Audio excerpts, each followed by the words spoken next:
I'm very concerned, Mr. Porter, because I think that you're gonna get out and steal again. Well, And sir, I don't interrupt me when I'm talking to you. That's your problem, is you think you know everything. But you can't be going to the grocery store and stealing ribeye steaks and steal whatever you want, because you're on parole right now for 3 times third offense, theft over $1,000, and now you're out there stealing ribeyes again. You're a thief, and you're the only one that can change that. All right, and you know what time it is. Yes, it is another Louisiana parole revocation hearing. And actually, I'm gonna mix things up before we see before we see the ribeye theft. We're gonna actually see a little bit of even crazier revocation hearing. The gentleman sitting next to him. We're gonna start with him. He he got himself in a real predicament, and then we're gonna see the ribeye theft. So yeah, let's jump in. Okay, well, all right, I have Mr. Trelon Darby, correct? Which one is he? Mr. Darby, which one? Raise your hand. And can you speak? yes, ma'am. I just Okay. Okay, all right. And the other one, can you slide over out of the, right, just speaking to Mr. Darby right now. Mr. Darby, can you get more centered? Oh, yes. Okay, you got that? Okay. All right, so, right now, let's see, Trelon Darby, and will you give your name and, well, your name and your DOC number, please? Trelon Darby 741562. Okay, is anyone, I know that there's another person in the room with that's an inmate also. Is there anyone else in the room with y'all? Just a deputy. Deputy, please introduce yourself, please, for the record. Deputy Lemieux with the Calgary Correctional Center. Is that good enough, y'all? Okay, that's fine. Thank you very much. Okay, now what I need to know is, do you have your questionnaire, sir? Yes, ma'am. Okay. Now, based upon your questionnaire, you do not qualify for appointed counsel. You're aware of that, is that correct? Yes, ma'am. Okay, thank you. And you want to proceed? Yes, ma'am. All right. So, today, sir, I'm gonna read out your violations because your case has been assigned to me. All right, it says on or about, well, hang on one second. Okay, on or about 3/5/2026, the parolee was arrested and charged with domestic abuse, battery, strangulation, and possession of synthetic marijuana, first offense. Do you plead guilty or not guilty? Not guilty. They had dropped my charges to I think it was a criminal mischief or whatever. I can't understand. You thought they dropped your charges to what? They had dropped my charges to criminal mischief, which is a misdemeanor, and they dropped the and they gave me credit for time served.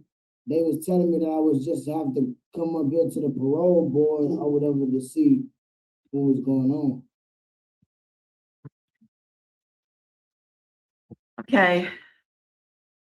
Well, for number 4, it says, I will not engage in criminal activity, nor will I associate with people who are known to be involved in criminal activity. I will avoid bars and casinos. I will refrain from the illegal use of drugs and alcohol. On or above 3/5/2026, the parolee was arrested and charged with domestic abuse, battery, strangulation, and possession of synthetic marijuana, first offense. Officer Snell provided a copy of the police report which indicated the following criminal activity. On March the 5th, 2026, Corporal Wesley Antoine was dispatched to 5507 Highway 90 East in reference to 2 subjects arguing in the middle of the public roadway and the female subject screaming for help. Upon arrival, Corporal Antoine made contact with the male subject identified as Trelon Darby. Trelon advised him and his girlfriend, Pauline MacArthur, had been dating and been together for 2 months. Trelon advised that they got into a verbal altercation. He was attempting to calm Pauline down. Pauline advised Corporal Antoine Trelon that he hit her multiple times and attempted to have sex with her and her cousin, and she advised that she did not want to.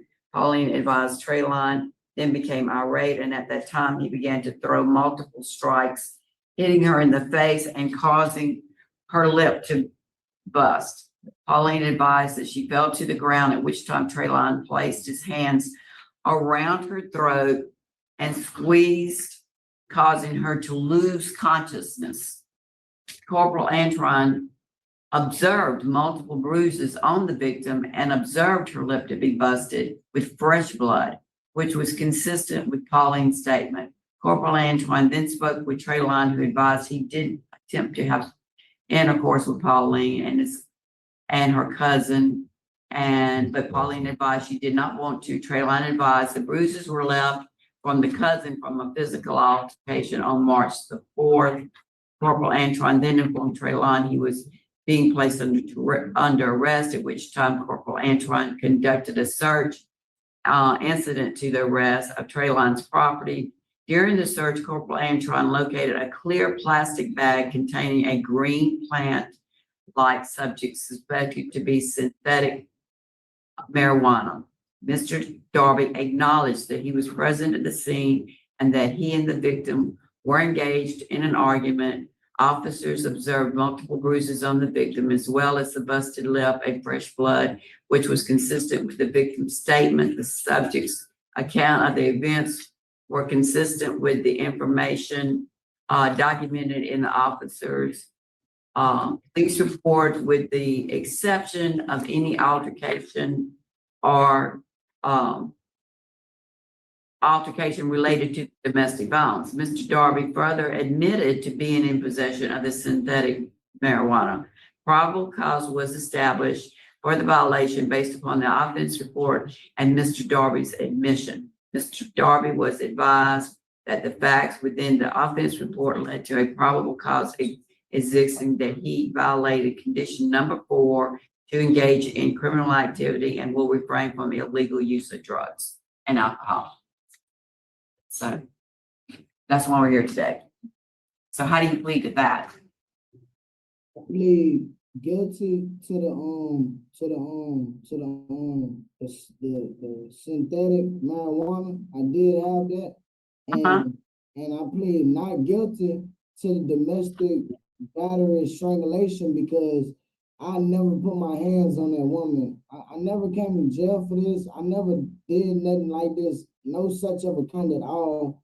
And it was all a lie. We just had a disagreement about something and she just got upset with me and just called the laws. I guess she just wanted to put me in jail. And then whenever they pulled up, she got warrants. They didn't even take her to jail. So I'm looking at it like it's just all, I don't know, it was all type of stuff. But I never put my hands on her. They got a call, they were dispatched that it was in the middle of a public roadway and she was screaming for help.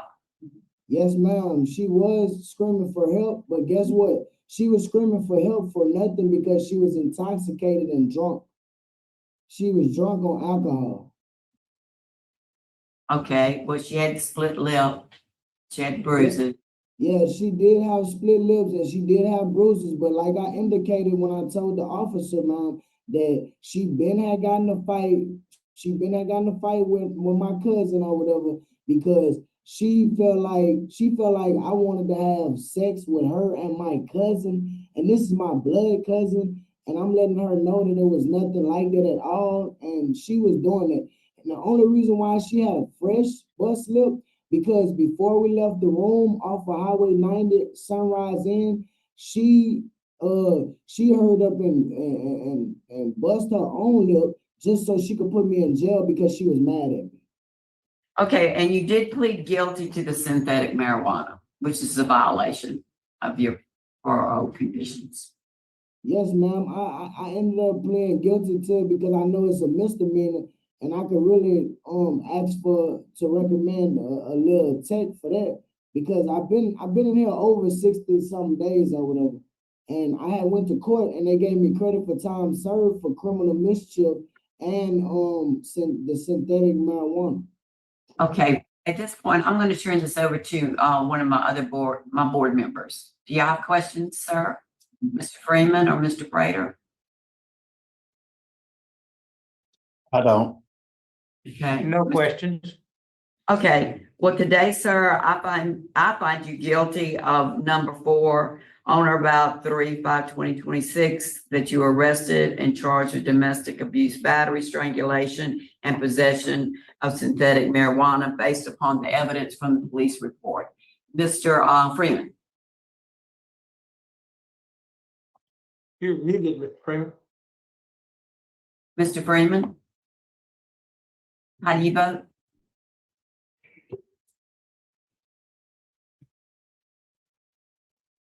Sorry, I find him guilty of condition number 4 as he pled guilty to criminal mischief. Okay, and Mr. Prater? I concur. I find him guilty of condition number 4. Okay, today, sir, your parole has been revoked and the time is 10:46. You've been found guilty of condition number 4. It was just such a funny hearing. I mean, like, did he really expect to get paroled? His story was so absurd. Yeah, she gave herself a busted lip. How many times have we heard that? I mean, can you even imagine if in his mind, in his juvenile mind, he's gonna think that people are going to believe him? Yes, this is what happened. You have to believe me. And again, when you think about the absurdity of it, it's like he's not like a 5. It's like, what is going? Really? That's what she gave her.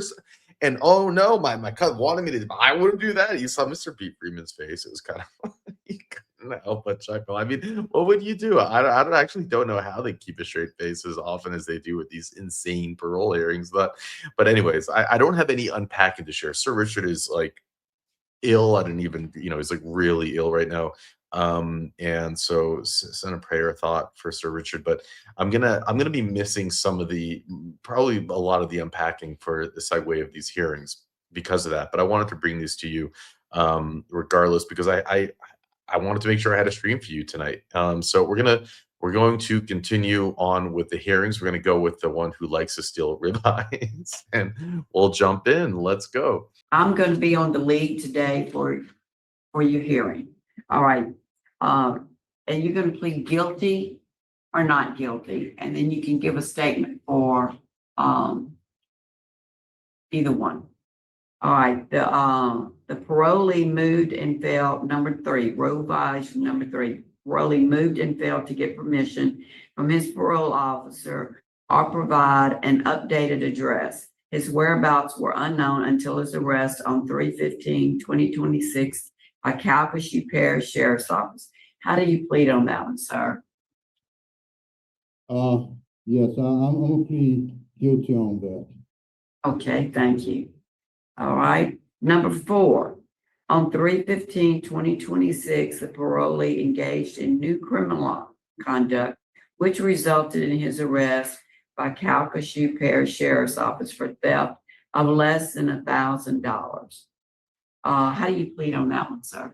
I pleaded guilty. I got credit for time served. Okay. All right. And then number 9, the parolee failed to provide a valid address, making home visits impossible. How do you plead on that, sir? I did provide a valid address. I was living at that address until my niece put me out. That was my niece's house, okay? And then after she put me out, well, then it wasn't a valid address anymore, So that made me actually, I was homeless. All right. So, but then we go back up to number 3. The parolee moved and failed to get permission from his parole officer. So you didn't contact the parole officer and let him know that you had been kicked out, right? Hold on. I didn't hear you. Now say again. Okay. When you were kicked out, did you contact your parole officer and let your parole officer know that you were no longer at that address and you were homeless? No, I didn't let her know because I figured she would lock me up. Okay. So it's guilty with a statement, and that's your statement, Well, or not guilty with a statement? well, not guilty. Okay. All right, not guilty with a statement. Yeah, All right. And the parolee failed to pay his supervision fees and has a rearage of $1,197. well, if you have went over this paper what I have, you see what my income is. My income is only I'm drawing a Social Security check. I only draw $500 a month. It take more than that just for me to live. So I have no money to pay parole fees. Okay. All right. Well, let's see here. This is the outcome of the hearing earlier, okay? Because they found probable cause. On or about 5/20/25, the parolee was released from custody and again absconded supervision. A parole warrant was issued on 6/18/25, and his whereabouts were unknown until his arrest on 3/15/26 for the offense of theft of less than $1,000. On 3/19/26, he was served with a notice of preliminary hearing. He requested a technical revocation. It was explained to him that due to the length of time he had absconded, he was not eligible for a technical revocation and could waive and admit guilt or have a preliminary hearing. He chose to have a preliminary hearing on 3/26/26. A preliminary hearing was held and probable cause was found that he violated conditions of parole. The charge of theft less than $1,000 are still pending and no court date has been set. The parolee currently has arrearages of $1,197. Excuse me, can I talk? Can I speak? Yes, sir. Okay. I have no more charges. I've been to court on that charge. I went to court yesterday. They gave me Okay. credit for time served. I have no more charges. Okay, credit for time served. Yes, ma'am. And so you went to court. Right. Okay, What well, did you plead to? I'm gonna let Mr. Freeman's gonna speak. Okay. Yeah, what did you plead to? I pled to what it was. Theft for less than $1,000. Okay, a misdemeanor. Okay, Misdemeanor. where would you live if you got out now? That's the problem. They can't find you. I have somewhere to live. I do have somewhere to live. I got somewhere to live before I got locked up. I've been having somewhere to live since November. I live. Okay. Well, let me ask you this: your expiration date is passed. In fact, I think your expiration date is today. My full term date today. Yeah. Is my full term date. Yeah, today's your full term date. Okay. Yeah, and I have no further questions. Beg your pardon? I have no further questions. Okay, I want to say, can I speak? Okay, yes, I have someone to stay. Since in between that time, I did get somewhere to stay. I just didn't get in touch with my parole officer. Gonna move on. Mr. Prater, do you have any questions? Oh. Question. Okay, Mr. Prater, no questions? No question. Mr. Freeman, will you please take the lead on the vote for this, please? Sure. Mr. Porter, I do find that you violated condition number 3 and 4, but my vote today is not to revoke your probation and to continue on supervision. And the minute you are released from that jail, if it's not after 4:30, you are to report to that office. Do you understand me?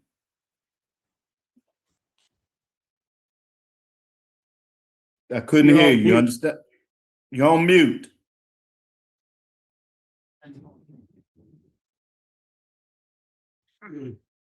Okay, do you understand me? That's what I was asking you. Okay, this is my full term date today. Correct, but you go to the parole office. Do you understand? Okay, I still have to go. You still go by there so they can Okay. make sure that you've done all the time you need to have done and everything's good. Okay, no problem. Okay, so and in case they need to get an address because you may have a couple weeks left to do. I don't know. Okay, so that's my vote. We're not revoking. You go to the parole office. Can I ask another question? Sure. Okay, my full term date is today, so I should get released today. You're gonna get released today and they're gonna send you to that, you need to go by that office. Do you understand? me? Okay, Okay. I got, all All right, that's my vote. right. Okay, thank you, sir. Okay, Mr. Prater? That's my vote also. I reckon, I'm very concerned, Mr. Porter, because I think that you're gonna get out and steal again. Well, And sir, let me, don't interrupt me when I'm talking to you. That's your problem, is you think you know everything. But you can't be going to the grocery store and stealing ribeye steaks and steal whatever you want, because you're on parole right now for 3 times third offense, theft over $1,000, and now you're out there stealing ribeyes again. You're a thief, and you're the only one that can change that.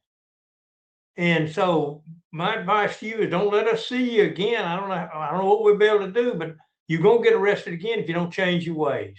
That's all I got to say. yes, sir. And, yeah, I agree with Mr. Prater. I mean, they said that you were well known as being, a thief at the, place where you sold the ribeyes. So he's right. I mean, you don't change your ways, you're gonna be right back in jail again. And you are a third-class offender. So today, your full term date is up. Mr. Freeman told you what to do. So my vote today is to not revoke, and hope we don't see you back here again. I mean, are you a third or fifth class offender? I believe I'm maybe somewhere around in the. You're a fifth class offender. He's a fifth. Good grief. So it's all up to you how your life goes. So today, sir, you have not been revoked, and you know the conditions that you need to follow. Yes, ma'am. Woo, going home. All right.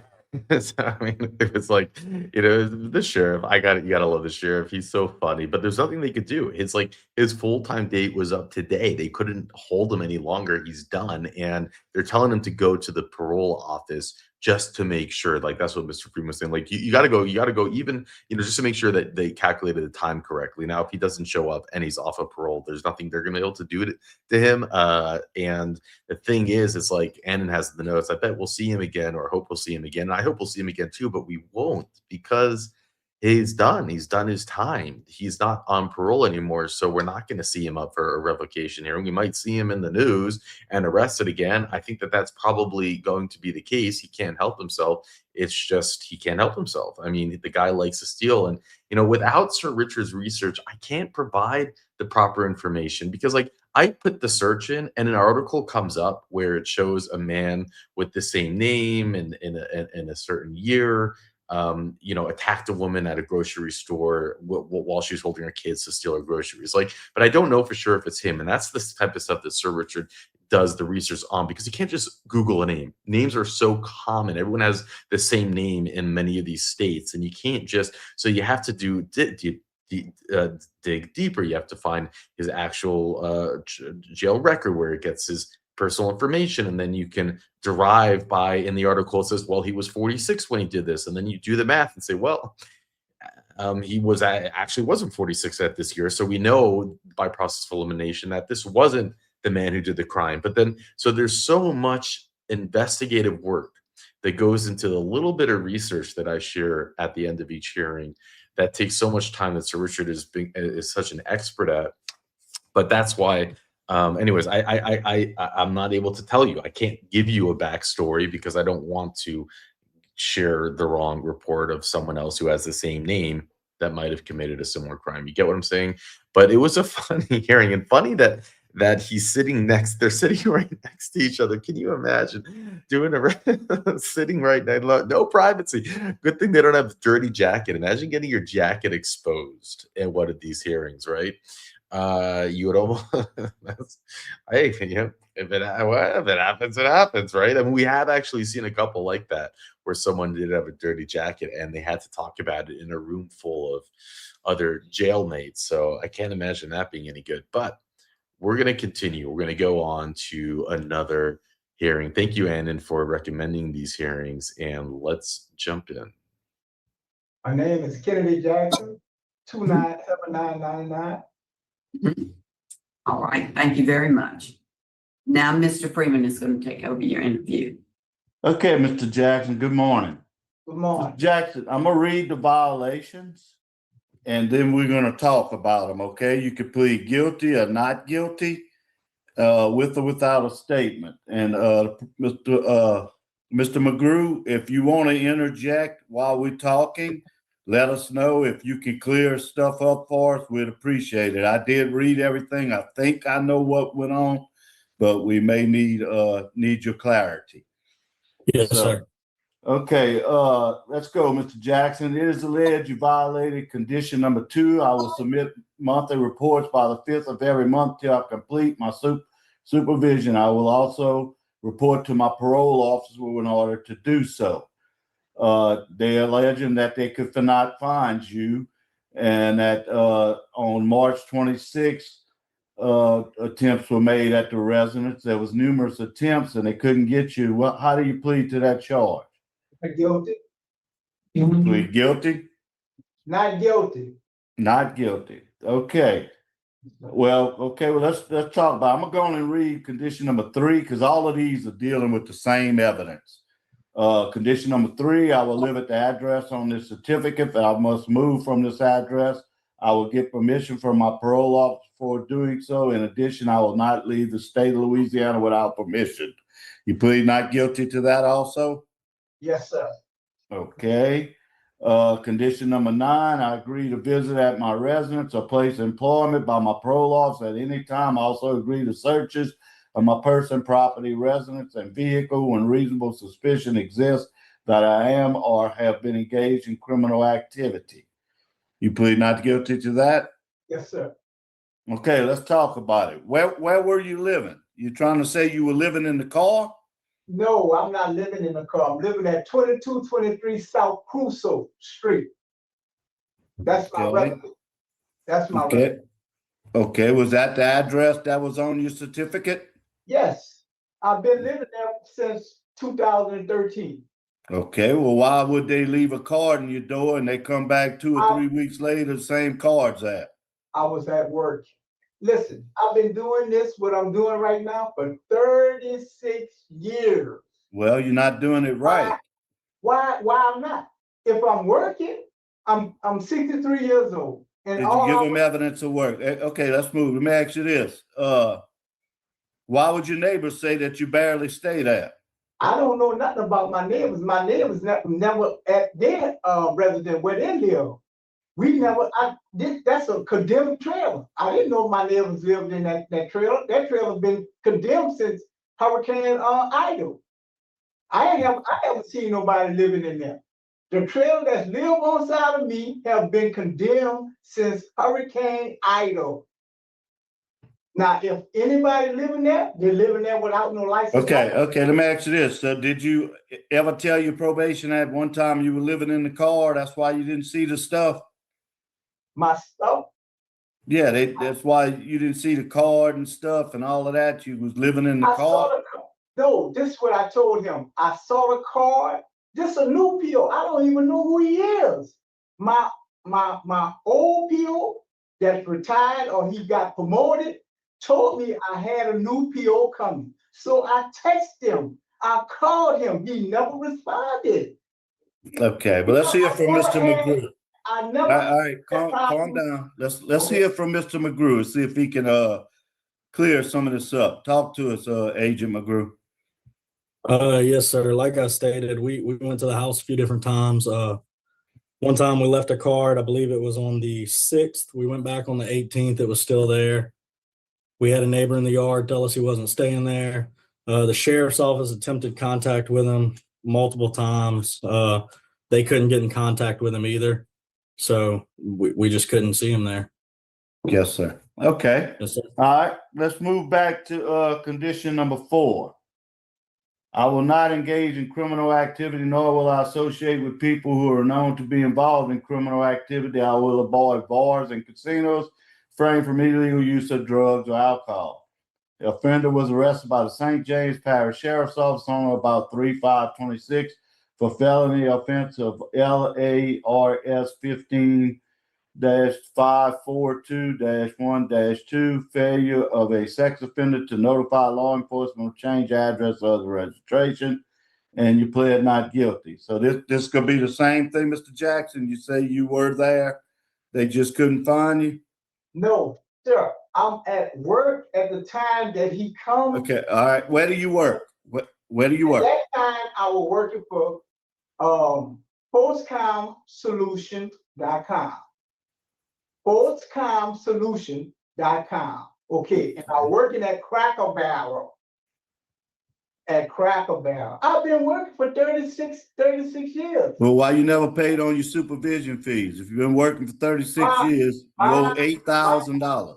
Listen, not straight working like that. I always kept me a job, but I'm telling you, the probation officer that I had before this guy, whatever his name is, told me don't worry about it until after you get off of your parole. Yeah, that's me. not the major violation. I understand. Okay. All right. I have no further questions for Mr. Jackson. Do either of my colleagues have any questions? Mr. Prater? I do not have any. I don't have any. Okay, we're ready to vote. I'm ready. Ready. Ms. Cowan, can I vote? Oh, yeah. Yes, please vote. Okay. Can I say All right, something before y'all Mr. vote? Jackson. Can I say something before y'all vote? Yeah, hurry up. Go ahead. Hurry up, okay. This is my first time ever being in trouble since I've been out of jail. Since I've been out of jail, I've never been in trouble, nothing with the law. Never been convicted of anything. Okay? So now all of a sudden this come about when I get a new PO.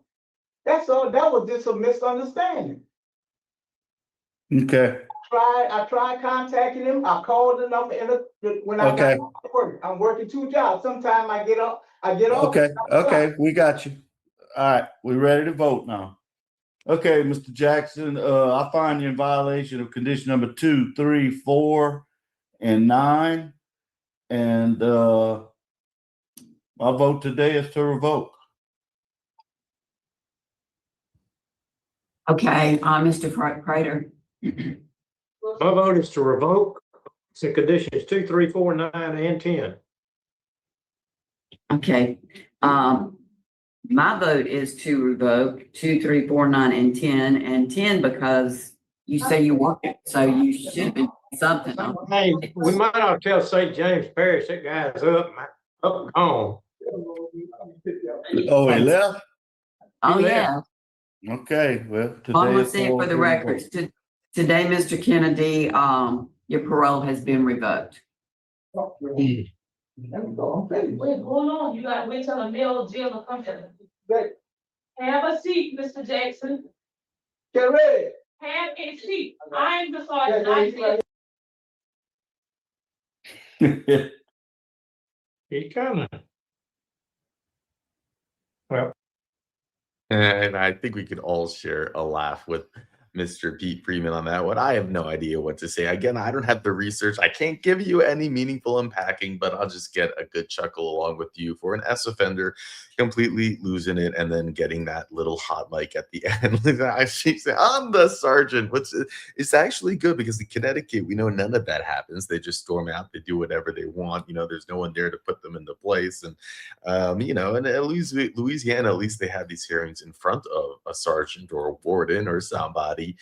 I do. Again, I wish I could share more info, but this stuff is not easy to find. I mean, you try searching for that name, Kennedy Jackson, Louisiana. Go see what you can find. It's nothing. And this is why, gosh, Sir Richard is just an incredibly gifted researcher. And Lady Holly was also remarkably gifted. And it's kind of interesting that both are severely disabled. Lady Holly only using one hand. And she wouldn't even use a computer. She would use her phone to do the research and the logging. And Sir Richard is legally blind, legally deaf.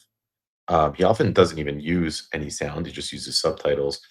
And I don't know, comes up and so, comes up with all this stuff. And we've had others email to volunteer to research, by the way.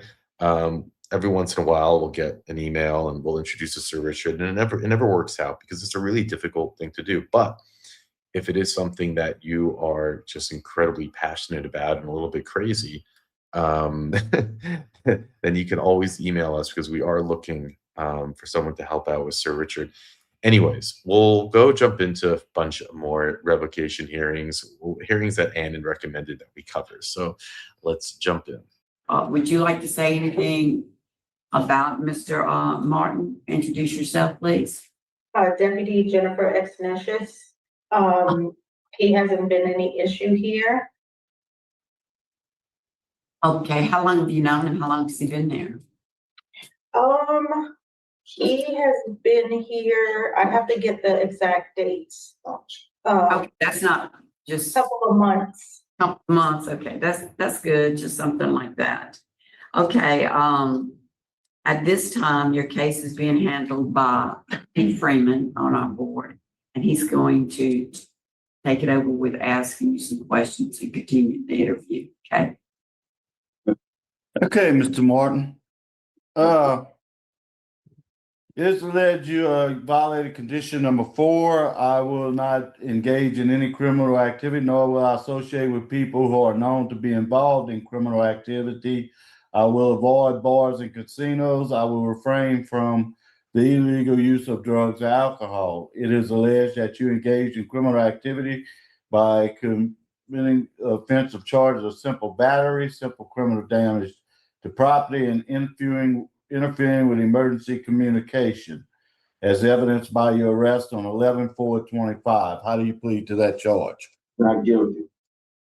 Okay, let's talk about it. Tell me what happened. What happened between you and this lady? Well, that's my first cousin. I let her Mhm. come stay with me because she was being kicked out some housing place in Baton Rouge. So I allowed her to come stay with me because the family asked me to let her come stay because she didn't have nowhere to go. I allowed her to come to my house to stay as long as she helped me with the bills and helped me pay some bills. When she gets there, she got a job, but soon after quit after she didn't have to pay any, thinking she didn't have to pay any more bills at the house because she never helped me with any at all. Well, anyway, I was at work. She called me at work, complaining about 3 chicken wings that I ate out the icebox because I took it for my lunch for work. Mm-hmm. From the time she called me to the time I got home, she still was complaining about chicken wings, knowing that she'd been staying on me for the last, I don't know how many months, but it was over a year, and I ain't paid a bill yet.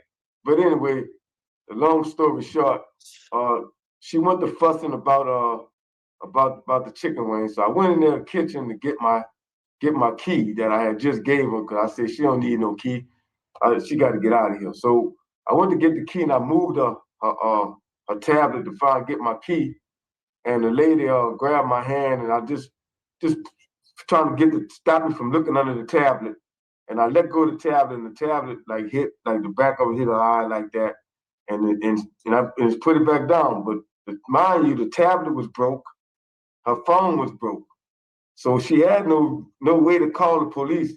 I had just let her use my phone to call whoever she had called before then. After that, she talking about she gonna call the police.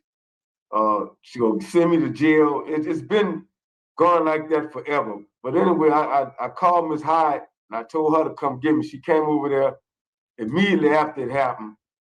And she came over there and she told Miss Hyde I punched her in the eye.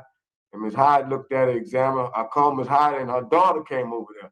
So those 2 people came over there to see her eye, which wasn't swollen or nothing.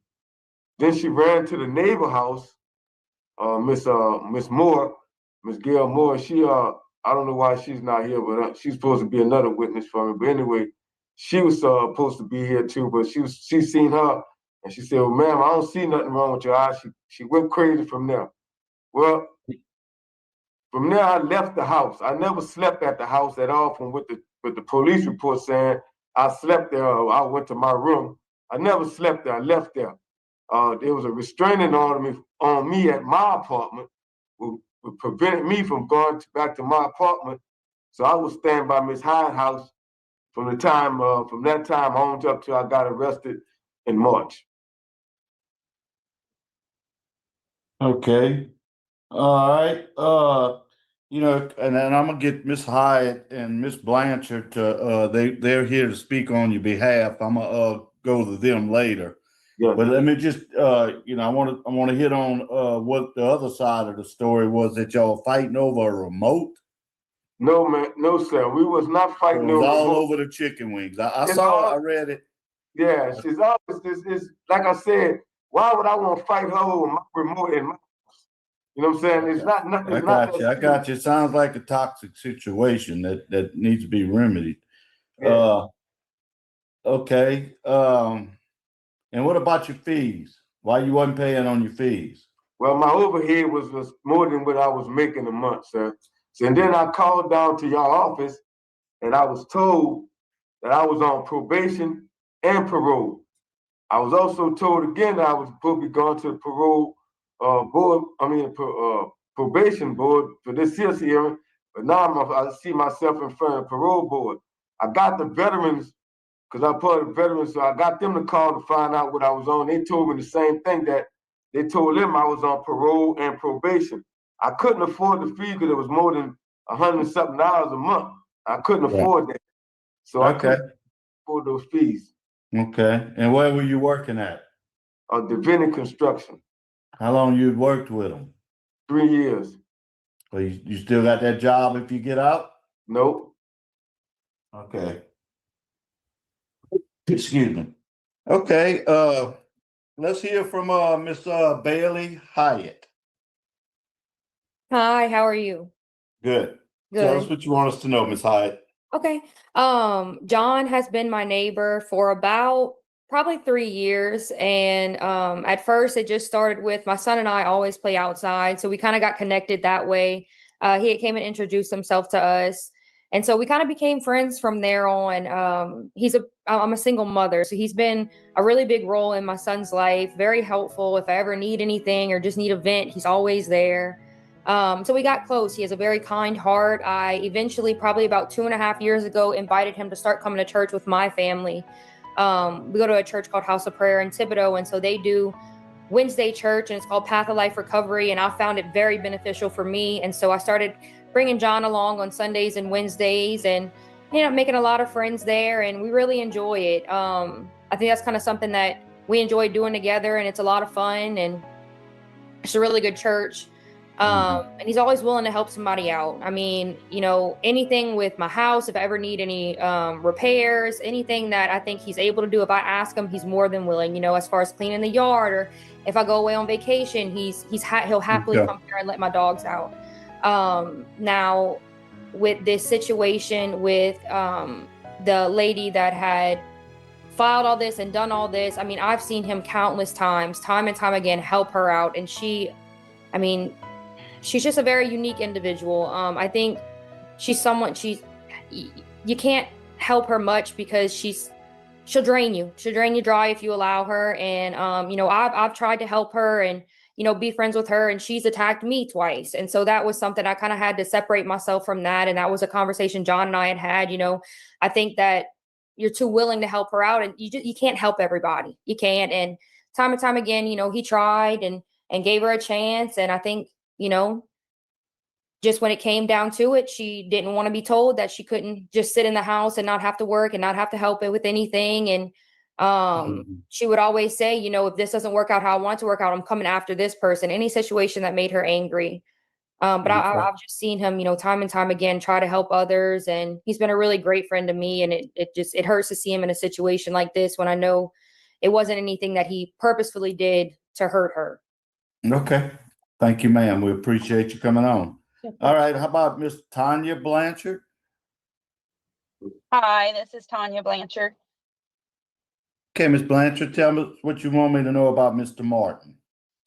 I had sent in a letter, but I wasn't sure if you guys had got it. We got it, and we've read it.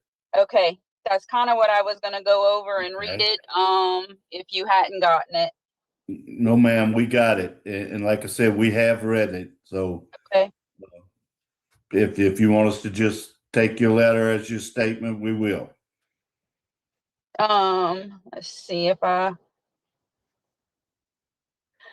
know. I mean, I've been knowing John, like I said in the letter, about 3 years, and I mean, he's become more than just a friend, you know, or a neighbor to my daughter. He has, you know, become more like family, and we invite him to all our functions. He attends it, always willing to help people, be there for them. Anything you ask, he's going to find a way.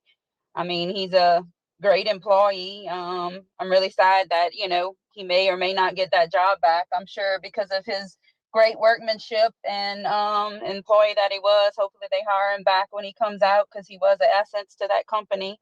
I know that we're going to support him, you know, in every way that we can to help him get back on his feet and support him and get him to church and help him get to work or fill out applications. He's just a good person at heart, and I know that he wouldn't intentionally ever hurt anybody, and I've trusted him around, you know, all 4 of my kids, my grandbaby. I mean, he lives behind my daughter's house in her garage apartment. You know, we trust him with all that we have, and I know that he would never hurt anybody on purpose or even, you know, wish any ill on anybody. He tried to help her in each place that he went, you know.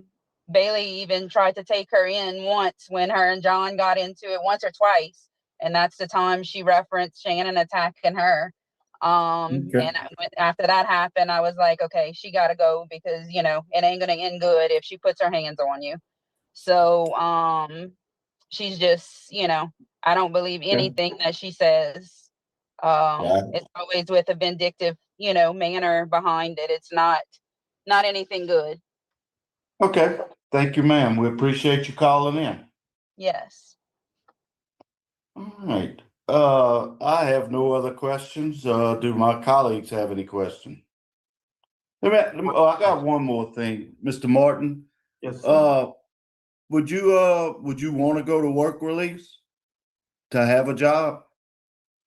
Yeah, if it was, yeah, because I will see a lot of stuff. Yeah, because that's what but I just wanted to know if you'd be willing to go. Yeah, so a lot of things was confusing to me, because, like I said, I know there's so many things I could do on parole. Then there's so many things I could do on probation.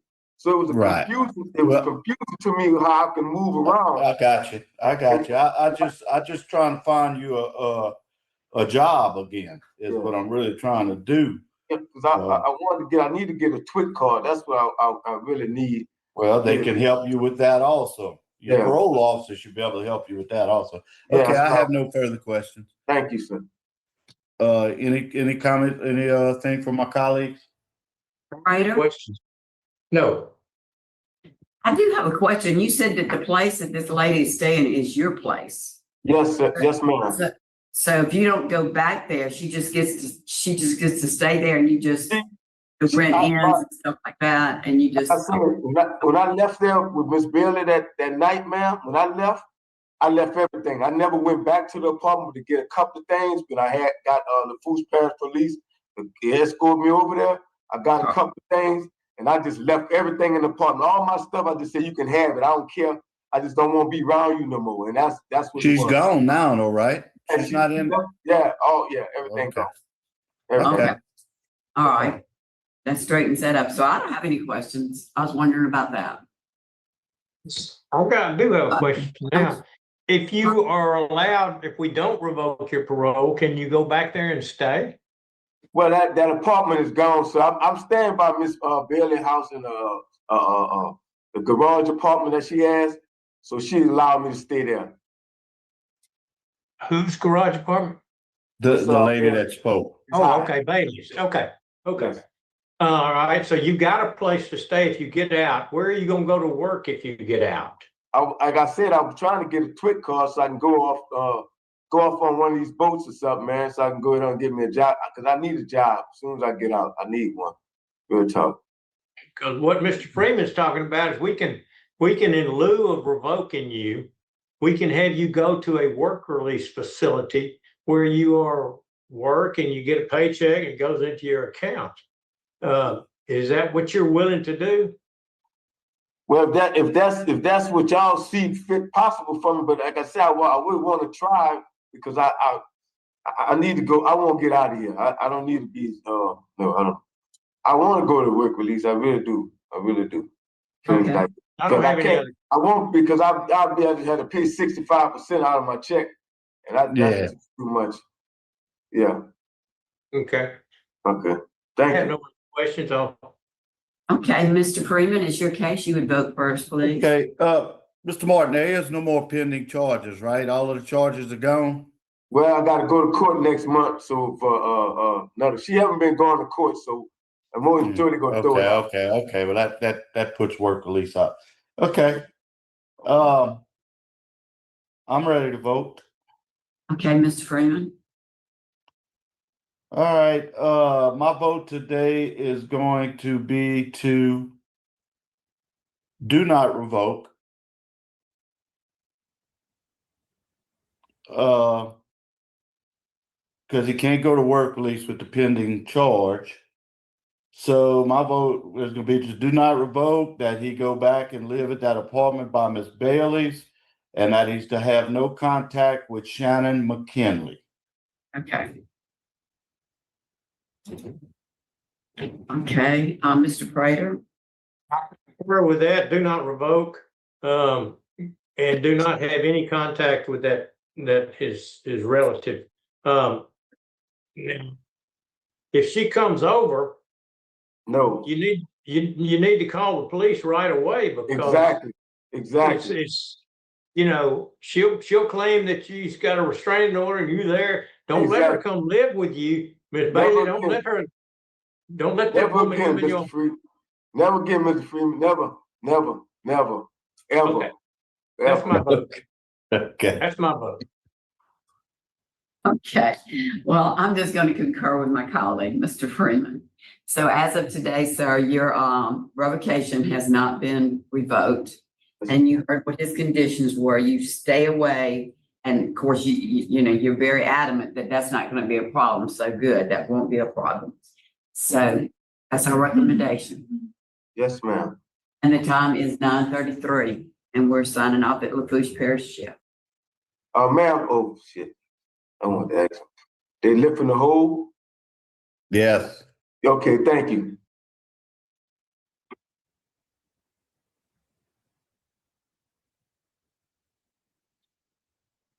Bye, Billy.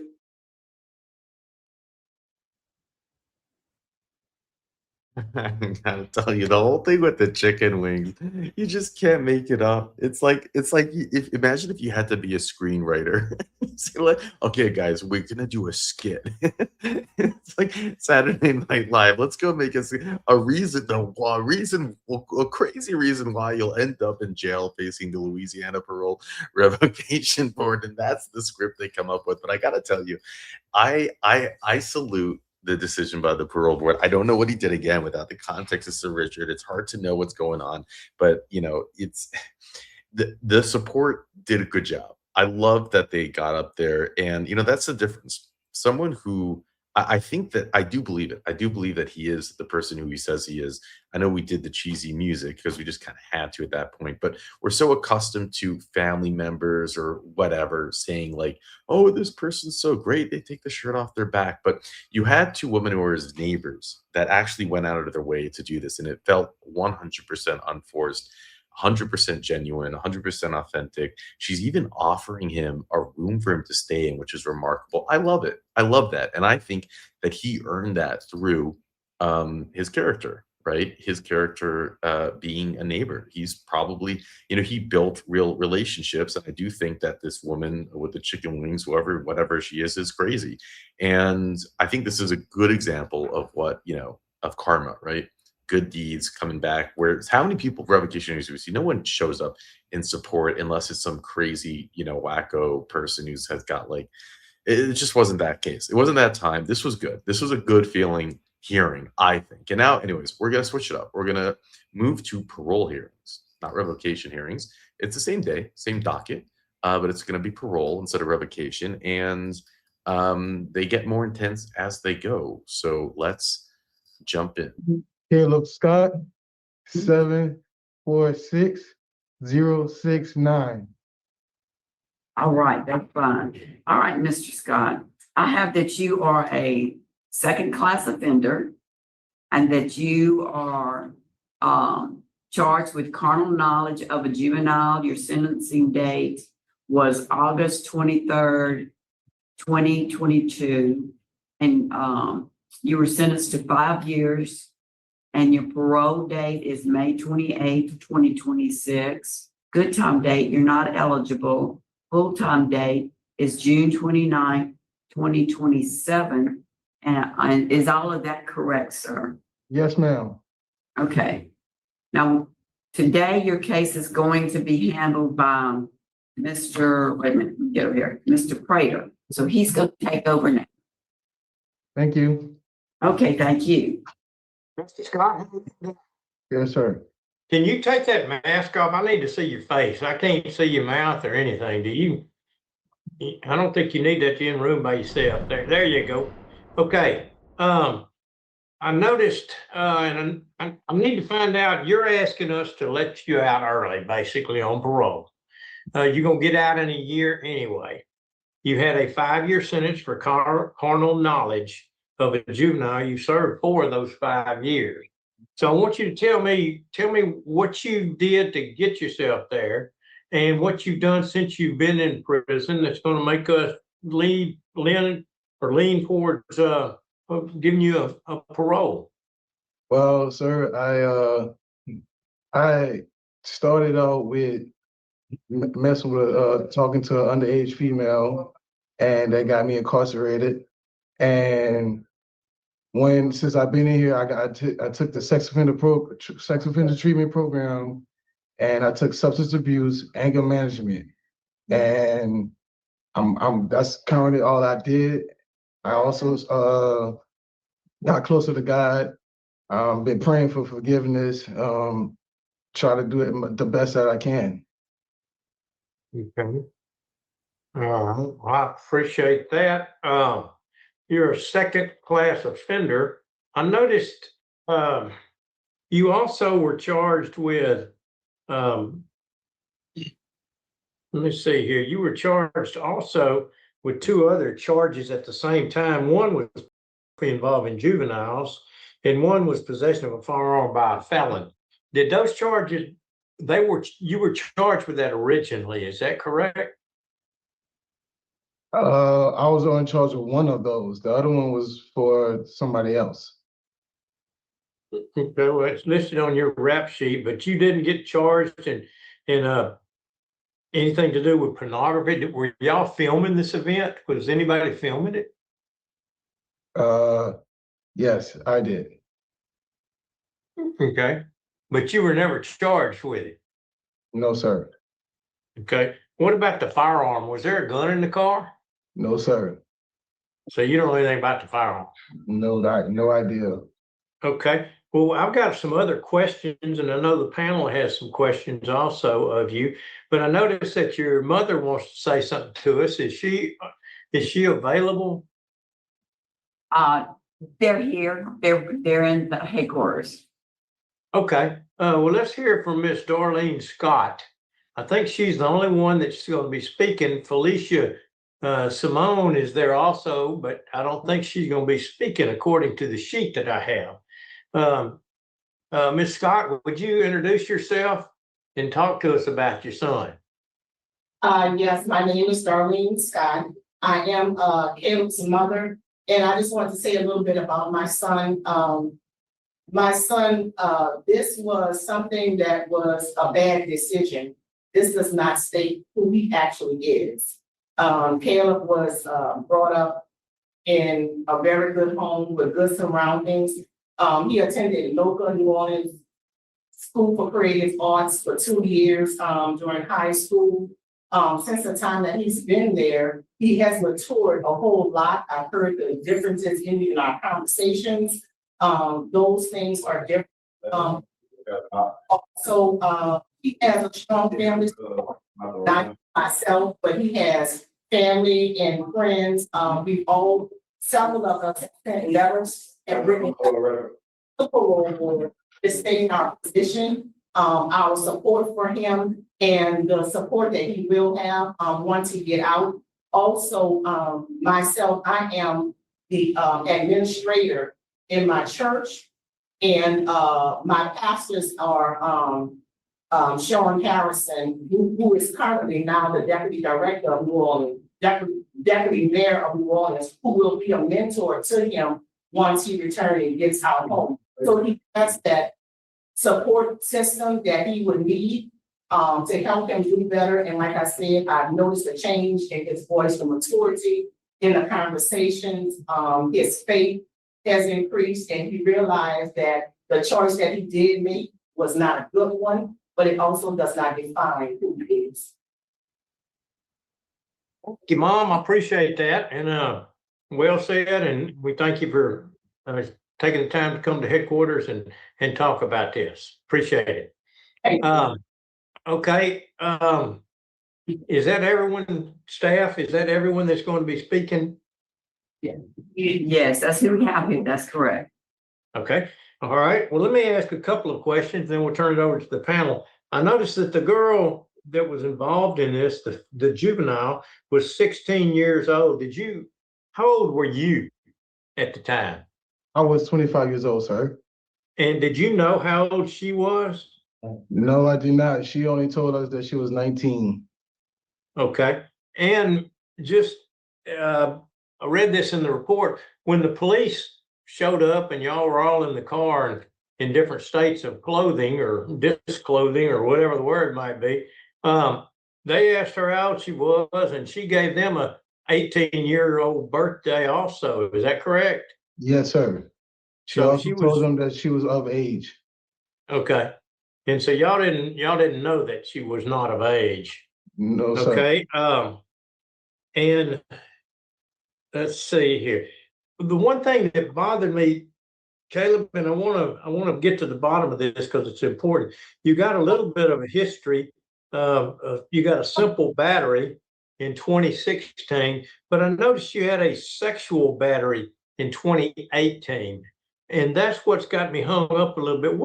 Tell me the circumstances surrounding that. Well, during that situation, sir, I was staying on a college campus, and I had text a young lady, can I come over around, it was about 3 o'clock in the morning. Can I come over? She texted back and said, yeah, the door is always open.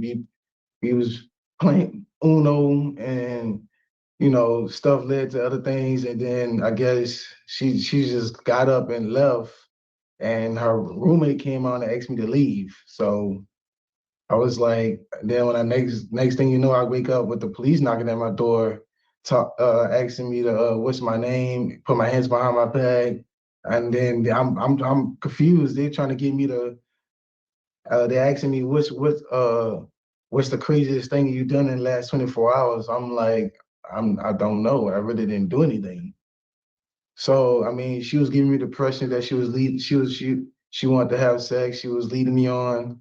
And I guess, I don't know, she just didn't at the time. Okay. What did they do with those charges? Did you plead guilty to that, or? They dropped it down to obscenity. They dropped it down to obscenity, and I took 2 years probation. Okay. They dropped it down to obscenity. Okay. Because that kind of bothers me a little bit. And you can understand why. Yes, sir. Most people don't have any kind of sexual mark. And then you got some people who've been arrested one time for a sexual problem. And now you got you 2 times. And the fact that this 16-year-old claimed that she was 18, I understand the problem there. Those guys, ladies don't always carry their driver's license and all that. And I'm not defending anything that occurred that night.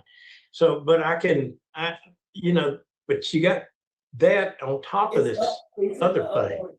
So, well, tell me why you pled to obscenity. What happened? Did y'all got together that night at the dorm room or the hotel room or the dorm, right? Yes. Okay.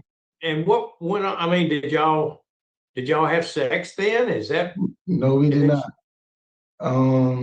She said I slapped my private area across her face. She was already laying on my lap. We was laid up, hugging, you know what I'm saying? I was rubbing on her, you know what I'm saying? She was rubbing on me, and then she said that I slapped my private area across her face when my private area was never out.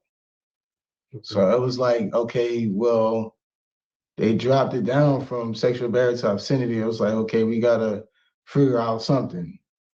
Okay, I got you. I got you. Okay, all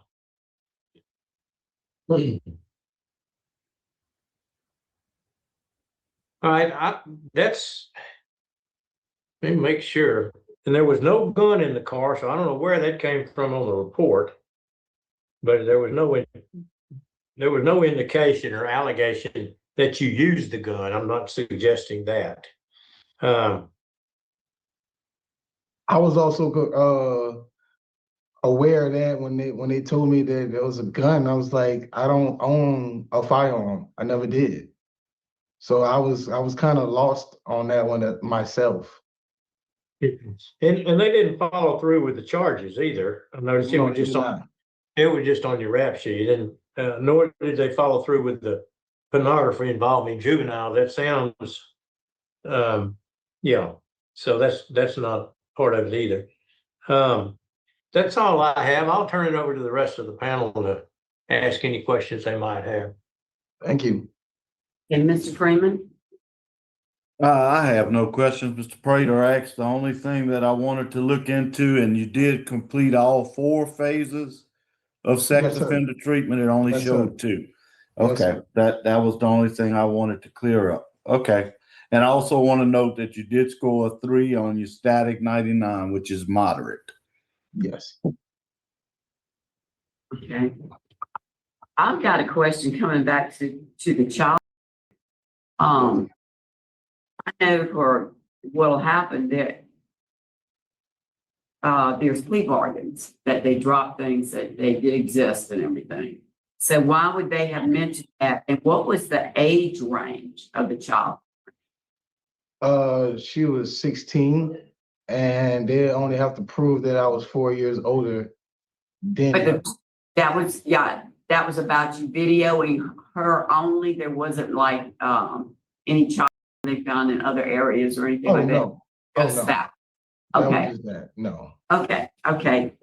That was my question. Okay. Well, is the panel ready to vote? Not really, but I've got to. Yes, yes, ma'am. I'm ready. I'm ready. Okay, Mr. Prater. Caleb, I'm impressed with your mom. I'm impressed with your what you had to say. If you had any longer than you do to get out, then I'd be willing to step up a little bit more. But I'm nervous about 2 sexual charges and then letting you out early on this one. I realize you've had your treatment, the 4 phases. It just I don't know. It just doesn't quite gel for me. My vote is going to be to deny this request, and you're doing the right things. You've done the right things. You're saying the right things. I think you're going to be successful, but I want to see you finish your sentence. Okay. Mr. Freeman. My vote would be to grant with no contact with the victim. Okay. And I'm going to vote like Mr. Prater. 5 years, probably, a lot less than what it could have been. And so my vote today is going to be to deny, but you do sound like you're on the right track. I do know that you have wonderful family support, and just consider this a lesson in life, and don't ever just take something for granted, because it can cause you a lot of heartache. Okay.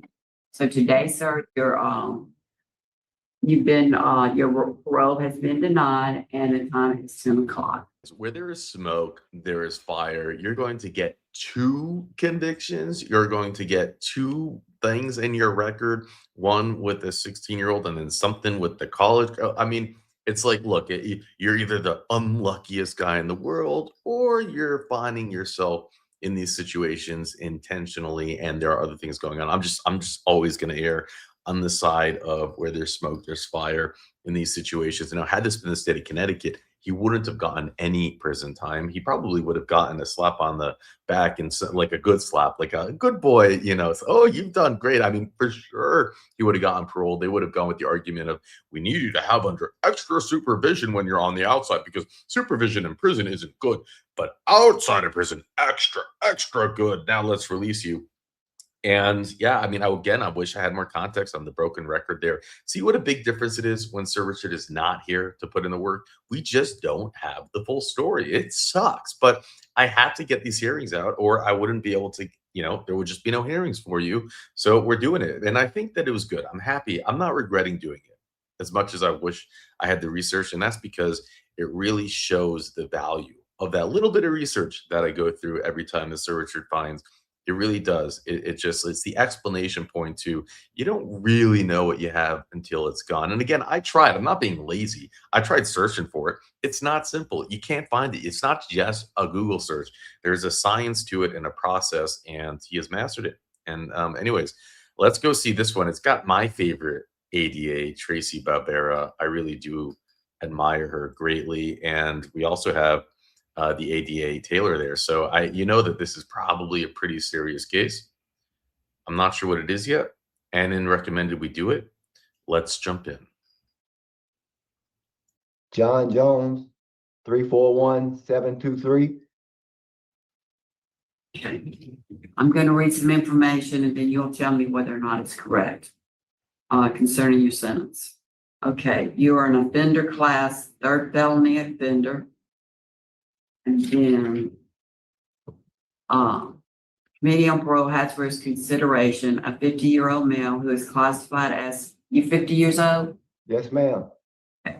As a 3rd class offender, he is currently serving a sentence of 25 years at hard labor for the offense of aggravated burglary, a sentence of 20 years at hard labor for the offense of armed robbery to run consecutively under doc EBR number 11-98-0206. Is that correct? Yes, ma'am. All right. And one of them, the Livingston, it was simple burglary of an inhabited dwelling. And that was Livingston number 10809. I wanted to say that too. All right, let's see. And your sentence, it's got it broke down. Livingston is number 10409, simple burglary, 10 years. DOC Livingston number 10809, simple burglary of an inhabited dwelling, 10 years DOC. EBR 11-98-0206, one count of aggravated burglary, 25 years, 20 DOC consecutive. EBR 11-98-0206, count 2 armed robbery, 20 years DOC consecutive. Is that correct? Yes, ma'am. Okay. All right, at this time, the warden, would you like to speak, sir?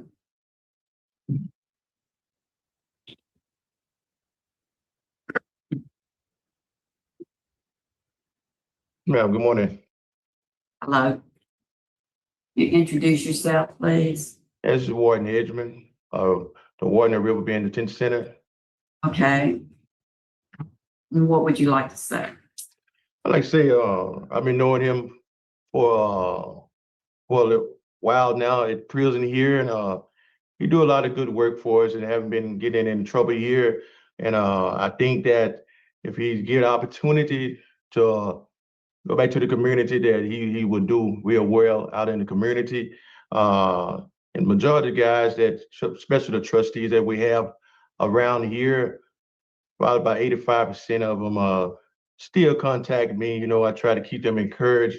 I'm a pastor out there and whole mentor groups and all that out there away from the prison also. And just try to keep them encouraged. I just believe that with John, that if you give him an opportunity, I think he'll do well. Okay. All right. Thank you very much, sir.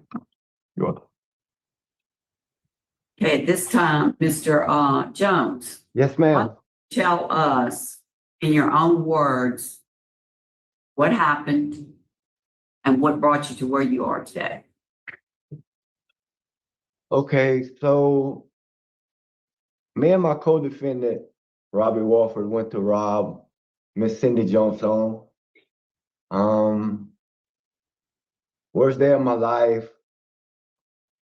We went in, well, he went in first, he grabbed her. I come in seconds later with a gun, demanded money, and she went to a safe, didn't have any money. She pulled some marijuana out of her safe and he took that and gave it to me. We went upstairs because I asked her if she had a gun because I didn't want her to shoot me. She gave me the gun. She insisted that we go to an ATM machine. She insisted? Or did you say, let's go to an ATM? I mean, you're the one with the gun. Yes, ma'am. I insisted we go to an ATM machine. Okay, yeah, okay, let's get that straight. All right, go. We get outside and business get in the car and she took off on us. Well, I managed to catch up with her and I grabbed her and I was taking her back to the house. And in the midst of the struggle took place and the gun went off. I pushed her off of me and I asked her if she was okay. So she took off again after we seen that we wasn't hurt. And I left the scene. I'm very remorseful for what I've done. I take full responsibility for what I've done. I'm trying to change myself for the better. I've completed plenty of classes. I got my GED, did my pre-release 100-hour class, my victim impact class, victim awareness letter writing class, my Cage of Rage, reentry resume class. I got some faith-based program. I'm a Class A trustee here at Riverbend Detention Center. It's time have you served already? 27 and a half years. Okay.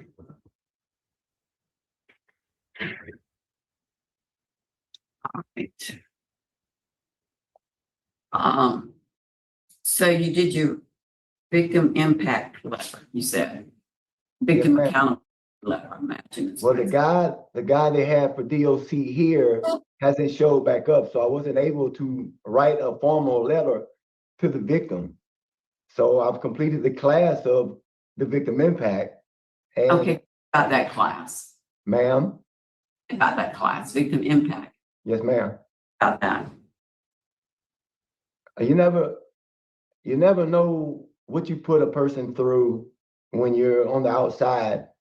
Class teaches you the impact that you put on somebody and through their families and I mean, it's just, you learn a lot through that class. Give me a for instance, what do you think it does to a person when somebody puts a gun to their head? They have to live with it the rest of their life. They always on, I guess, certain points of being scared all the time they leave their houses. It's true. Do you think you injured her in any way with that fighting? You think she was physically injured also, maybe? Yes, ma'am. Because she fought with you, didn't she? Yeah, she fought with me. I mean, in the midst of the struggle, the gun went off and I was scared to death. I didn't know what to do. So she fled and I left myself. Do you think that would change the trajectory of two people's lives? Okay, you're saying that your trajectory went in a different direction. I'm going to better myself. I'm going to take all these classes, which is what we want. That's what we want, reformation. you know, want new beginnings in prisons. We want that. But on the other side of the coin, the victim, sometimes that trajectory goes downhill for them. Right. Something they didn't feel before, like they were safe in their home. Now they're no longer safe in their home. Yes, ma'am. Like they were safe if they walked around somewhere. It was so random to them. That makes them fearful. Yes, ma'am. And then any injuries that they got, they're stuck with the bills for that. Yes, ma'am. And then if the injuries are lifelong, maybe a job that they had, they can't go back to, and then you get a new beginning and they lose where they were at already. So when victim impact is talking to people, they need to really dwell into how did the trajectory of a victim's life change, because it doesn't always, it rarely stays the same. And quite often it decreases for them. And they didn't do anything to ask for that. Yes, ma'am. So that's the impact of something. And did you know this lady? You said you went to her home, or was she just random? She was random. Yeah. She just went to the door, right? My co-defendant knew her. So she opened the door because she knew one of y'all. Yes, ma'am. Yeah. Okay. Let me ask you this. Okay, so you're doing good with your classes. You're taking a lot of classes. Educational, was there anything that you were missing? I mean, had you graduated high school and stuff like that? I got my GED. Okay, you got your GED? Yes, ma'am. Okay, vocational, what are you doing now that will help you secure a job when you get out? I work maintenance here full time, and I have somebody on the outside that's willing to give me a job if I'm released. Mhm. All right. Okay, so was this a plea bargain or did you go to a jury trial? A jury trial, ma'am. Oh, okay, all right. And the jury found you guilty. Yes, ma'am. How many members in the jury? 12. 12. Okay.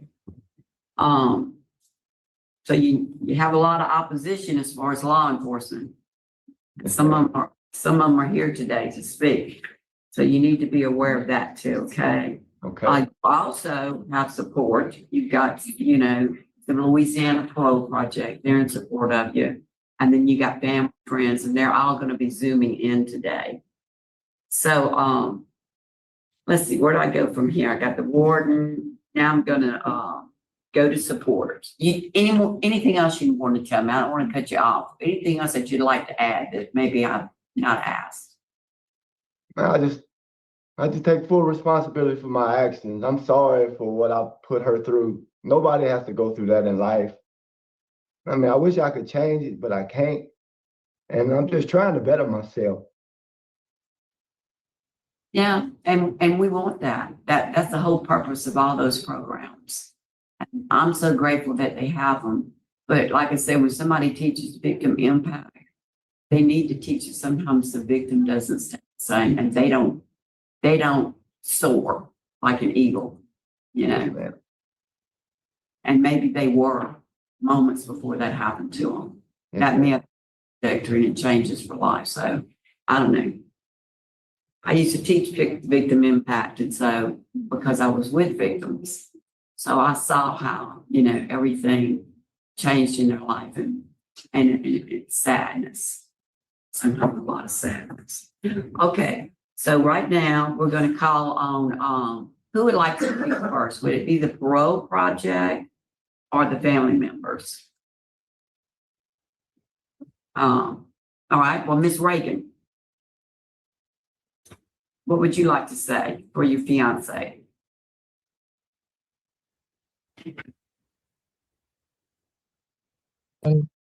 Good morning. Morning. So I'd like to first thank you for the opportunity to express my support for him. I met John about 15 years ago at Angola while visiting with my brother. And I saw him walking around with his mom, and he looked like a normal person, he didn't look like he belonged there. So I happened to mention it to my brother, and he said, well, he's one of my good friends, one of the small amount of people that I can trust here. So he said, I'm gonna bring him over and introduce y'all to him. So he did, and he was very polite and very respectful. And from that moment, we just became friends. And the next time I saw him, I asked him what he did, and because I know they do unimaginable things at that place. So, anyways, I just, he was straight up honest with me. And I watched him go from a young man with no hope to, now he's a 50-year-old matured man with hope in life. He's taking classes, and one of the most memorable and um, happiest times when he did receive his GED. I was able to bring his mom, and she never thought that would happen, but he did it, and she was super proud. He has just he's a worker. He loves to work, and he don't want to be sitting idle. And he's also talked to me about the pain that he caused to his victim, and shows true remorse to me.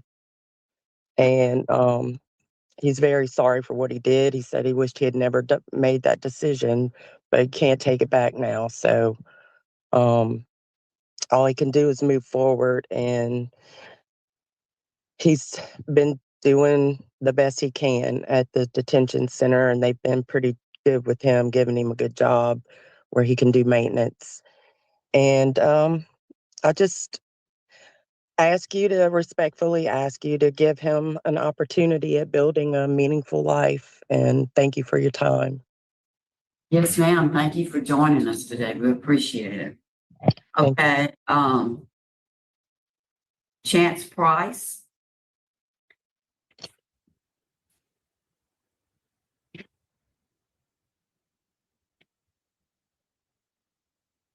Oh, I'm sorry. I was having trouble trying to unmute this thing. Good morning. How y'all doing? Yes, ma'am. Go ahead and speak about your friend. Yes, ma'am.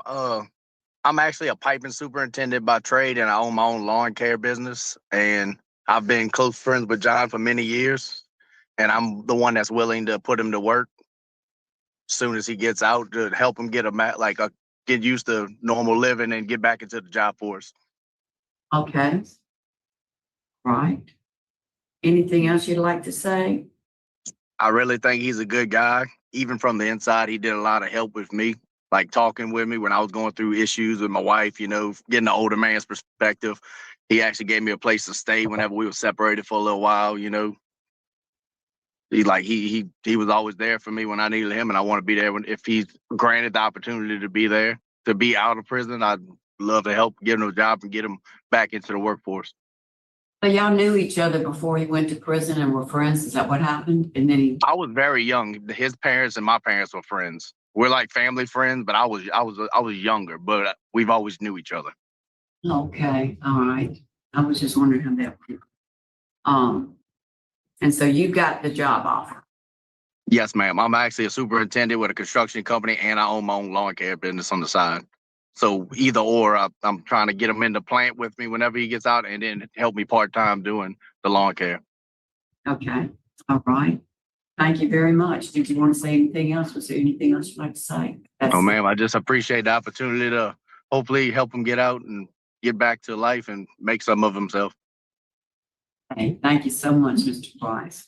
Okay, we have Carrie Myers joining us from the Louisiana Parole Project. What would you like to say, Mr. Myers? Yes, ma'am. Good morning. Kerry Myers with the Louisiana Parole Project. We're here on behalf of John Jones. John has served nearly 28 years in incarceration, and Parole Project understands exactly what he'll be facing should the board grant him parole today. He's going to make an adjustment to a world that's going to be quite different from the one that he left. We recognize the growth that John's had while he's been incarcerated. It took him a while to get there. He was 24 years old when he went to prison, But he has done that. He has, and this is a sign of maturity that also comes with the effort that he's put into the programming and with age. John's very employable, as you just heard. He has skills. He's a trustee where he is. We'll provide him with the resources he needs, including transitional housing, for as long as this board would determine to be necessary. We will, if employment, while he does have offers of employment now with his good friend, we also have an employment team that can help work with him if for whatever reason that doesn't work out. He'll be evaluated by our social work staff for any additional for any recommendations for any additional treatment, AANA, or any additional treatment that he might need on the outside, and we'll ensure that John complies with those things.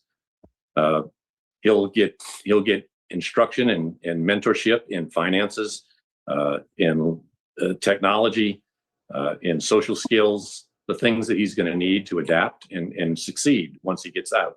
John is very much like many of our successful clients who have grown up in prison, who have taken the hard road in some cases, but have gone through those tough times and has come out to be the person he is today. Maybe 10 years ago, John wasn't ready. Maybe 5 years ago, John wasn't ready. Today, John's ready. And we truly believe that. And we are here to give him the necessary support through his transition. And we'd ask this board to consider those things and grant his parole today. Okay, thank you very much. Appreciate it, Mr. Myers. Thank you very much. Okay, at this time, we will listen to the opposition.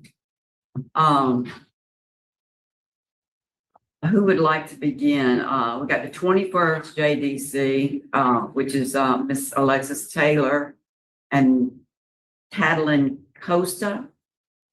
She's not speaking, so we just have the two. All right. Alexis, would you like to start off? Ms. Taylor? Good morning to the board. So yeah, the state is, of course, standing in opposition of him being released on parole early. If my notes serve me correctly, and what I've heard here is correct, the defendant is serving a total of, it appears to be 55 years, of which he's only served half of that time. He has expressed remorse for only one of the, it appears to be 4 offenses that he has committed. So we have no remorse for the other victims, and, no accountability seemingly for the other offenses. Also, the board should be aware, if it is not currently aware, that his 2 prior offenses, at least in this jurisdiction, the 21st in Livingston, which include the simple burglary, those minutes are littered with revocations, probation, and or parole revocations. So even after committing those offenses, he picked up the more serious offenses out in East Baton Rouge. And for those reasons, the state does stand in opposition. He's only served half of his sentence, has not expressed remorse for any of the other offenses. And we do oppose him being released on parole. Okay, thank you very much. Ms. Tracy Barbera. Good morning. Tracy Barbera for the District Attorney's Office in East Baton Rouge Parish.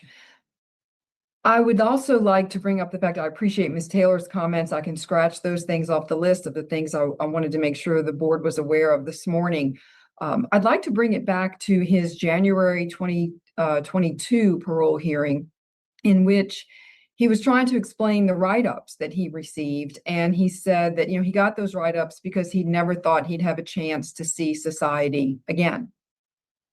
After the board denied his request for parole in 2022, he had 2 additional write-ups, a 1 and a 3. I believe it was a contraband and a defiance. And they were shortly after the board denied his parole.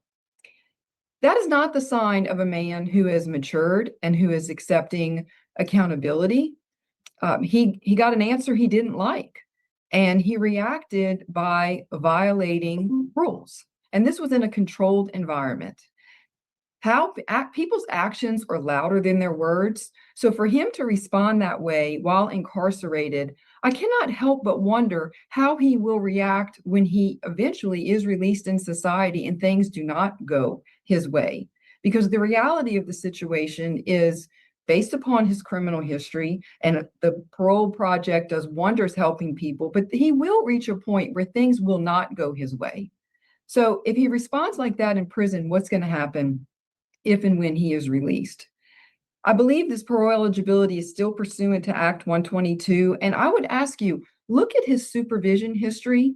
Look at the fact that these aren't prior simple burglaries of vehicles that he committed before this home invasion. These were burglaries of an inhabited dwelling. And is this really what we want this act to do? Let people who have this type of prior supervision history, prior criminal conduct, the disciplinary record that he has, he still will not acknowledge that he fired the gun at the victim in the case here in Baton Rouge. He said it in 2022 and he said it again today. The gun went off. Our victim was very clear that as she was running for her life, she heard additional gunshots fired.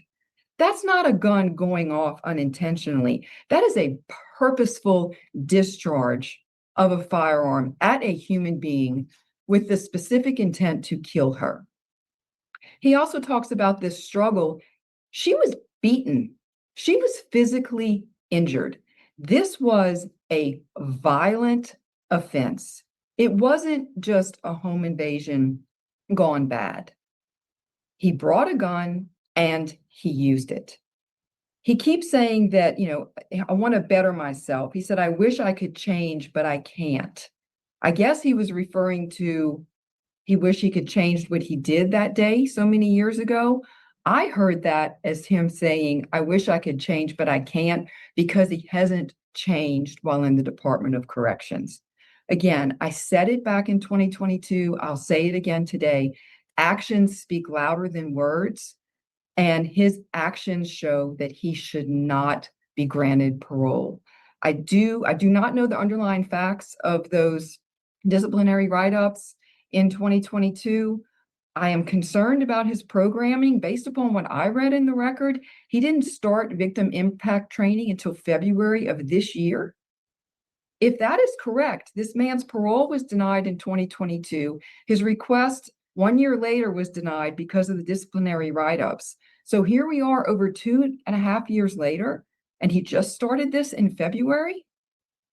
With all due respect, I do not think he is a candidate for parole. I do not think he is a poster child for Act 122, and we respectfully request that his parole be denied. Thank you. Thank you, Ms. Rivera. Okay, at this time, does the panel, do you have any questions, Mr. Freeman? Yes, ma'am, I do. I want to get to the bottom of what Ms. Barbera was talking about. What was the contraband in that charge in 2022? A cell phone, sir. A cell phone. Yes, sir. Okay. All right. And you had lost over $300 a good time. You have recovered. I mean, you've done about 360. And were you under supervision when this crime occurred? Yes, sir. Okay. Have you served time in prison before this time? Did you serve time in prison? Yes, sir. Not an extended amount of time. I just not really long. Maybe a Okay. year. I was just trying to see if this was your first real jail time. This is my first real jail time. Okay. Okay. I have no further questions. Mr. Prater?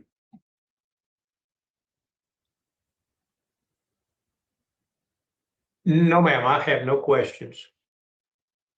Okay, all right. So, Mr. Jones, do you have any final statements that you would like to make? I would like to thank all of y'all for the opportunity today. And I'm very remorseful to Miss Cindy Johnson, the victim.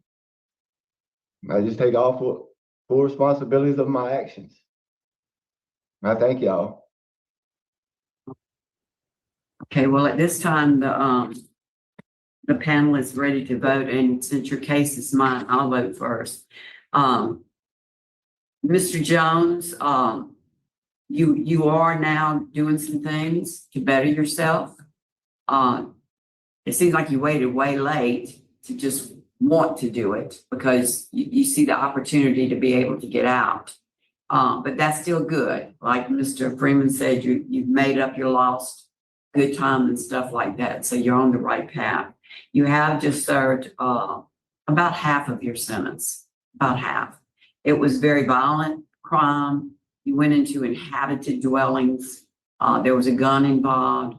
And so based upon the violent nature of the crime, and it was numerous crimes, and also the opposition from district attorney's offices, my vote today is going to be to deny your parole.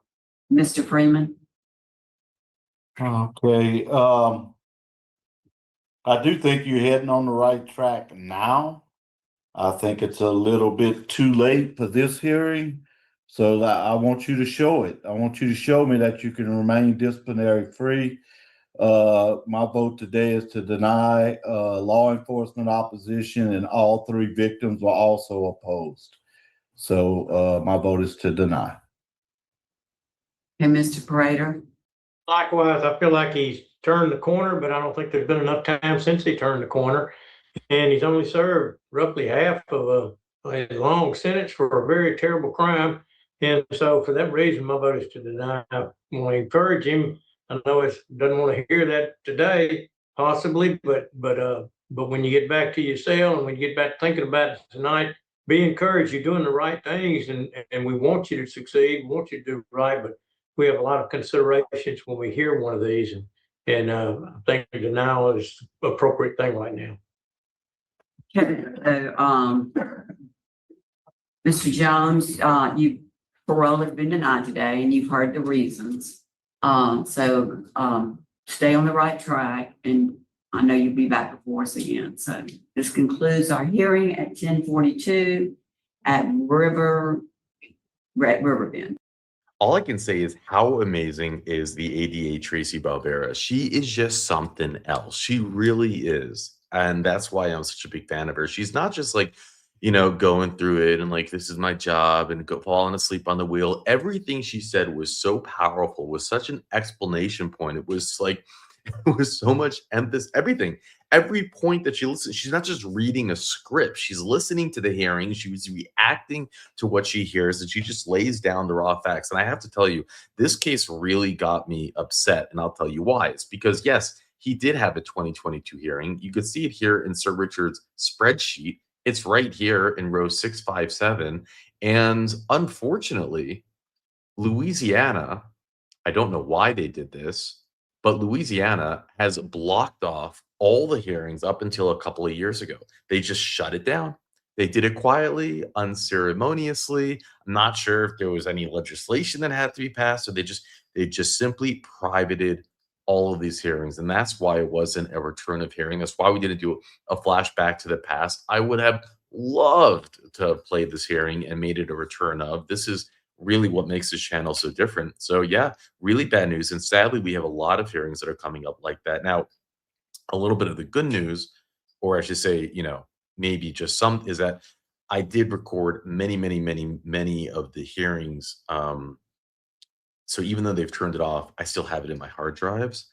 And Sir Richard has, finds it, and we figure it out. So we still do have access to return ofs. We still will be doing return ofs, but every once in a while, we do come across a hearing that for whatever reason, I didn't record. Yes, I'm kicking myself.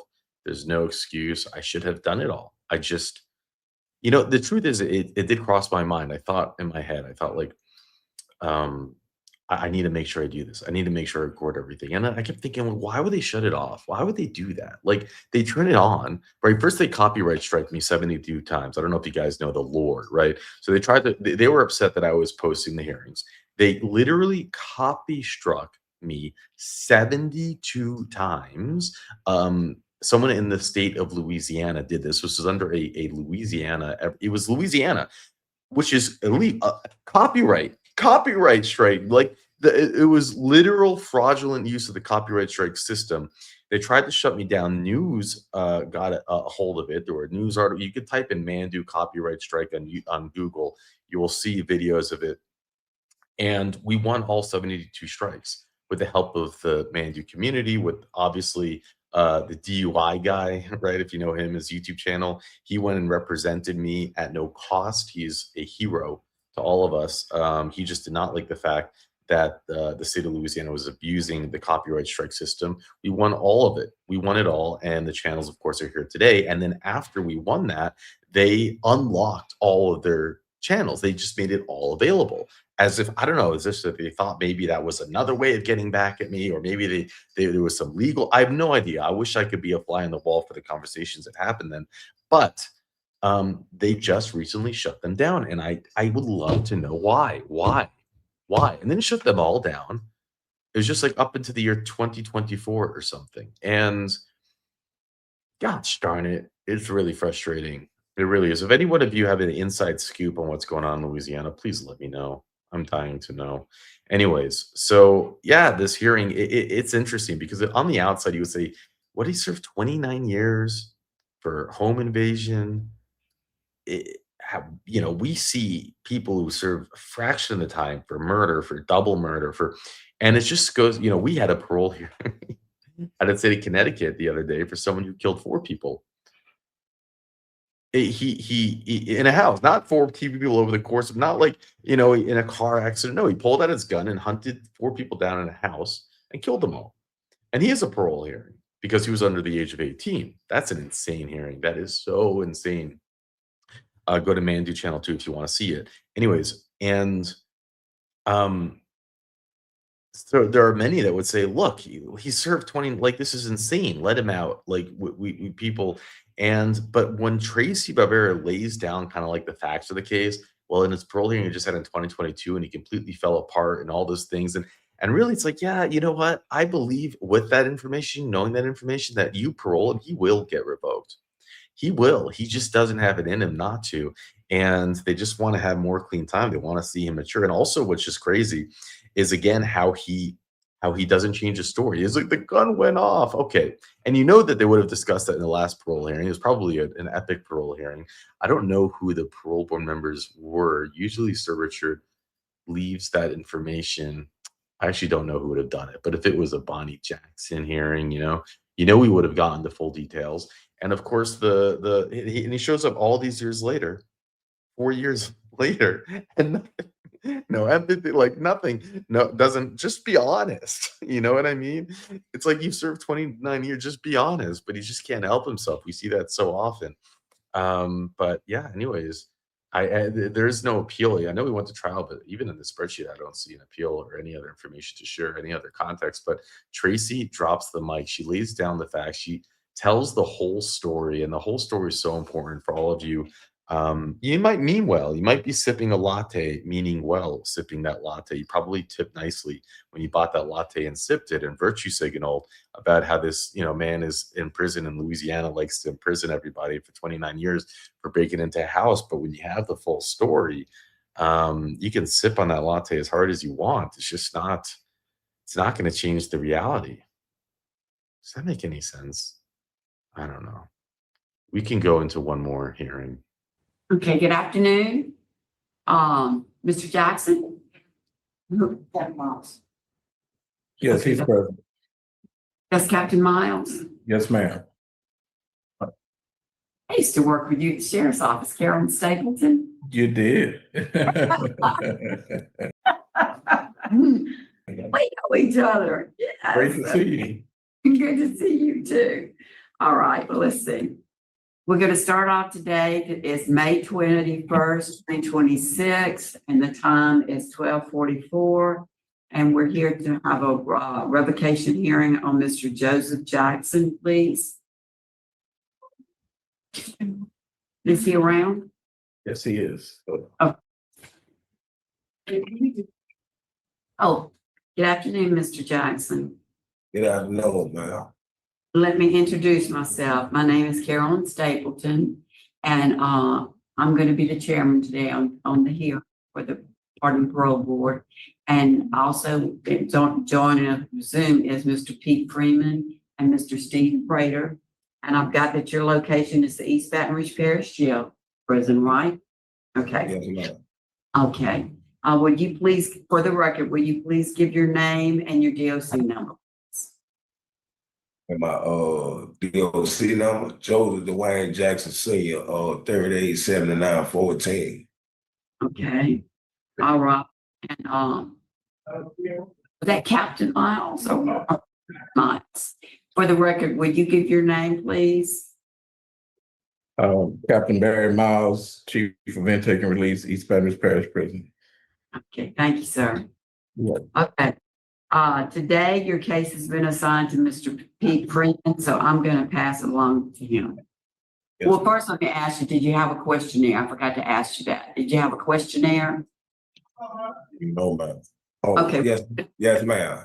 Yes, Okay. ma'am. You got it? You see it? Okay, it says here that you're not eligible for appointed counsel. Are you aware of that, sir? Yes, ma'am. Okay, all right. So now we can proceed, Mr. Freeman. Thought it was Mr. Prater's case. Okay, I'm sorry. I apologize. I've got your name on it. It's my mistake.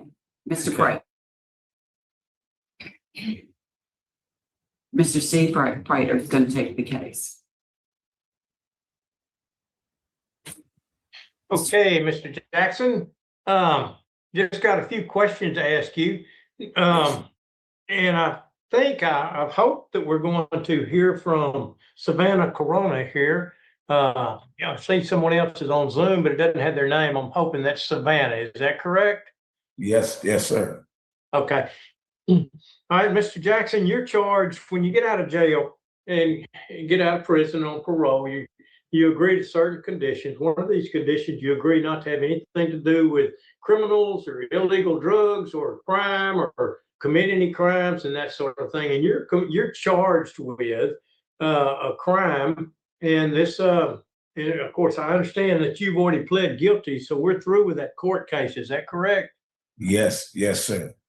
Okay. So you were arrested by the Baton Rouge Police Department on 10/16 of 2025. And for this domestic abuse, battery, child endangerment, and interfering with emergency communications. And so you pled guilty to the misdemeanor, interfering with emergency communications. Is that correct? Yes, sir. Okay. Are you guilty of having done the domestic abuse, battery, and the interfering with communications? No, sir.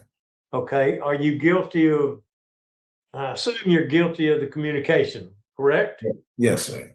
Okay, I'm going to hear about that in just a minute. I believe that's the only violation that you have here. Tell me about the incident, and then I want to hear from Miss Corona in just a minute. So tell me what happened that night. Well, during the day, I was at my father's house, and somebody told me she was kind of out of whack. So I went down to check on her. She was having a panic attack. So she thinking about, I guess, in some kind of harm's way, trying to harm her. So she called the police. So I screamed through the phone telling them that she was having a panic attack and things. And to de-escalate, I go to class for a sex offender. And to de-escalate the situation, I walks off before the police get there. And being though as I know I'm on parole and I'm addressed at my father's house where I live at, you know what I'm saying? If I felt like they had wanted more questions, they'll come down there, which was like 5-6 houses down where I was in a yard with my child. You know, ain't no child. I don't know where the child endangerment come from because wasn't no child at the house. The little girl was at school, and the little boy, he had come down from some neighbor's house, and they seen the situation, and they took the baby to my father's house. That's where I was at. And by me knowing I have 10 years left on paper, you know what I'm saying? I've been home for like 7 years. I try my best to do everything I have to do and stay out of harm's way. And in that situation right there, I feel like I was in harm's way. So I I walked away from the situation. Okay, and where did the phone come? How did the phone come up? She had the phone in her hand. She was on the phone with she had her own phone. Was on the phone with the operator. And I was trying. Okay, I got you. And I was trying to tell her. I was how trying did to tell the operator that. Okay, how the marks get on her arms and stuff? The marks? Yes, sir. Me personally, honestly, I think the marks was there already. That's just like the child endangerment. I'm like, well, they have no proof. The child wasn't nowhere in the house. So why would I even get a child endangerment? I love my children, my family. That is my child, Josiah Jackson. You know what I'm saying? And I never put her or him in harm's way.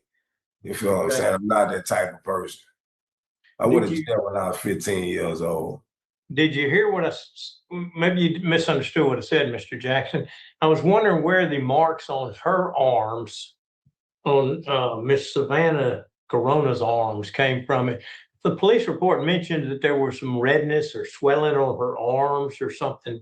Yeah, I heard the question you had asked. Like I said, I don't know where the marks came from because I never put my hand on her. Period. Okay. And All no right. time. Okay, and you've been on parole since 3/16 of 2018, correct? Yes, sir.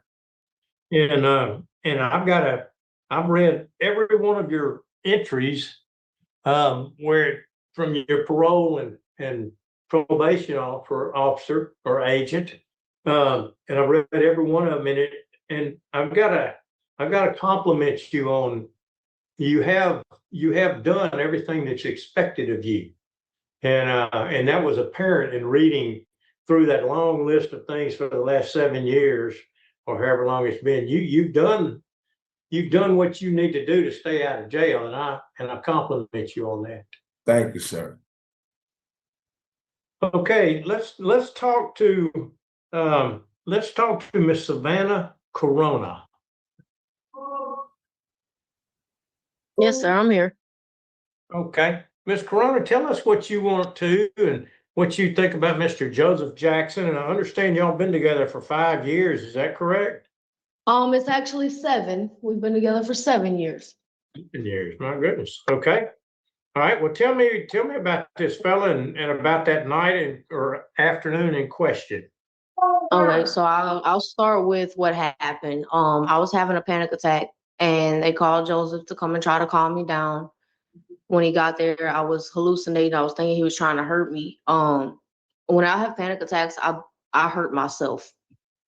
So that's where I heard you ask him where the bruises or whatever came from on my arms, the swelling and the redness. That came from me.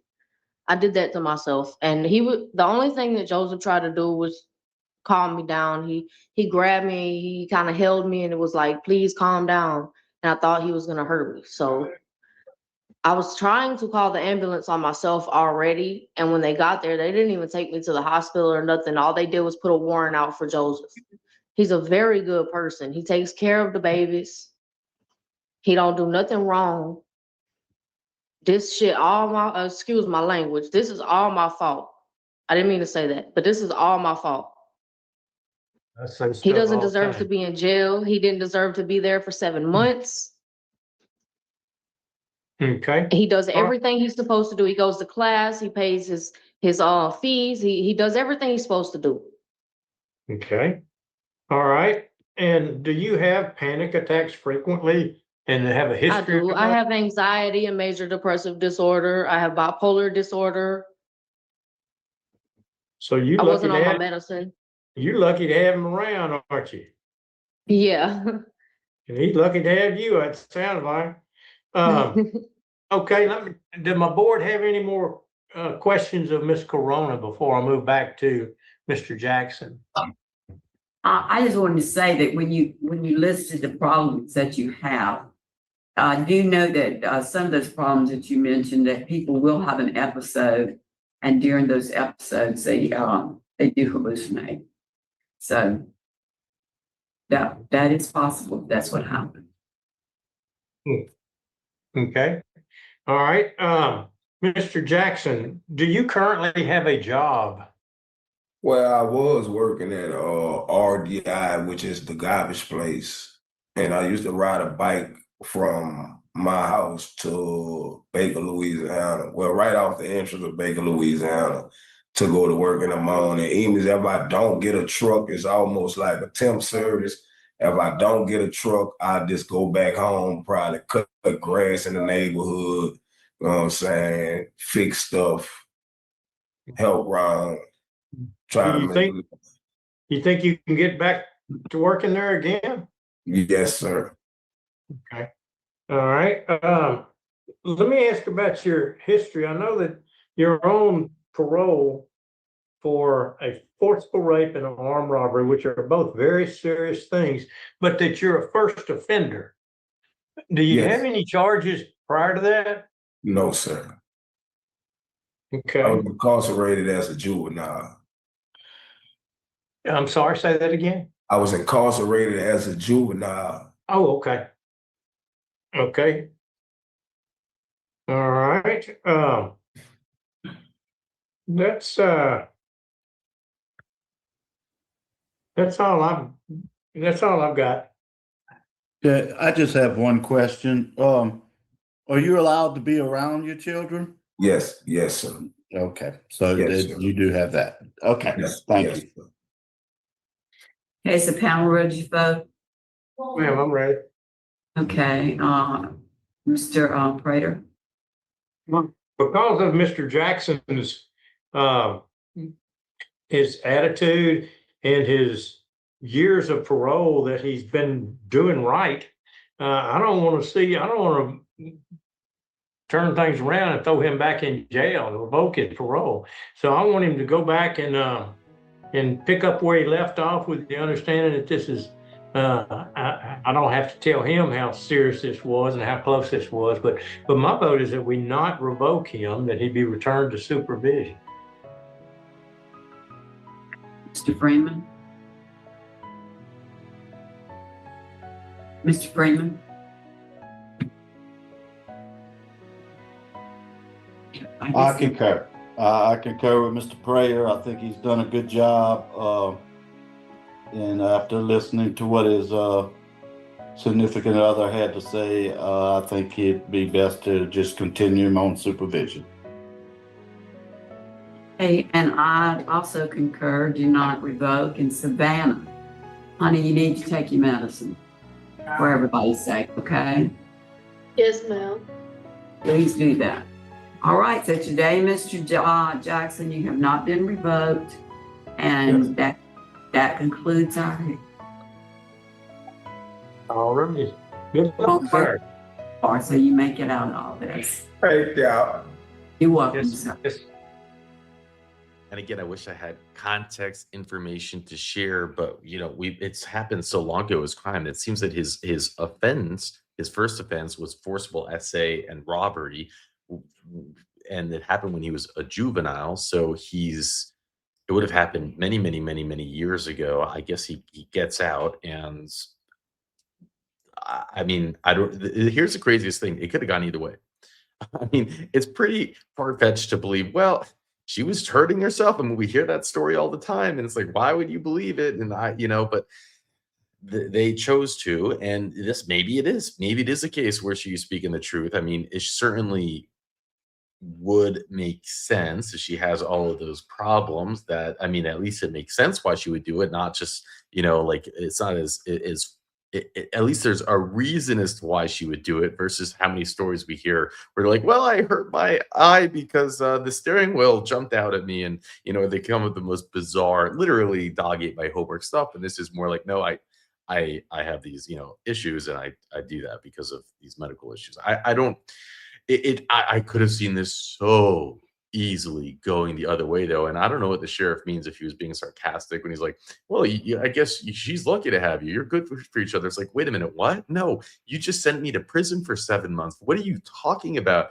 I'm surprised they didn't say you can't have communications with each other again. This is just, I mean, what do you, like, it's only a matter of time to imagine if you got locked up because of your significant other made some crap up about you. I mean, again, think about it that way. This was the last hearing of the day. Maybe they were just tired. Maybe he's backing like a life sentence and they just didn't want to send him back into the system for something they didn't know. I could have easily seen this going a different direction. What do you think, guys? I mean, I'd love to know your thoughts on it. It was an emotional ending, and I saw in Anna's notes it was an emotional ending, so I figured we will end with what was an emotional 2 hours of hearings. We had everything. You got the funny revocations, right? You're all, woo, it's funny. And then you go to the intense stuff, and it's like, oh my God. And we kind of go through those motions. And I'm sorry, I haven't been able to add any meaningful context. Yep, that's how boring this show is when we don't have Sir Richard's notes going on in the background, right?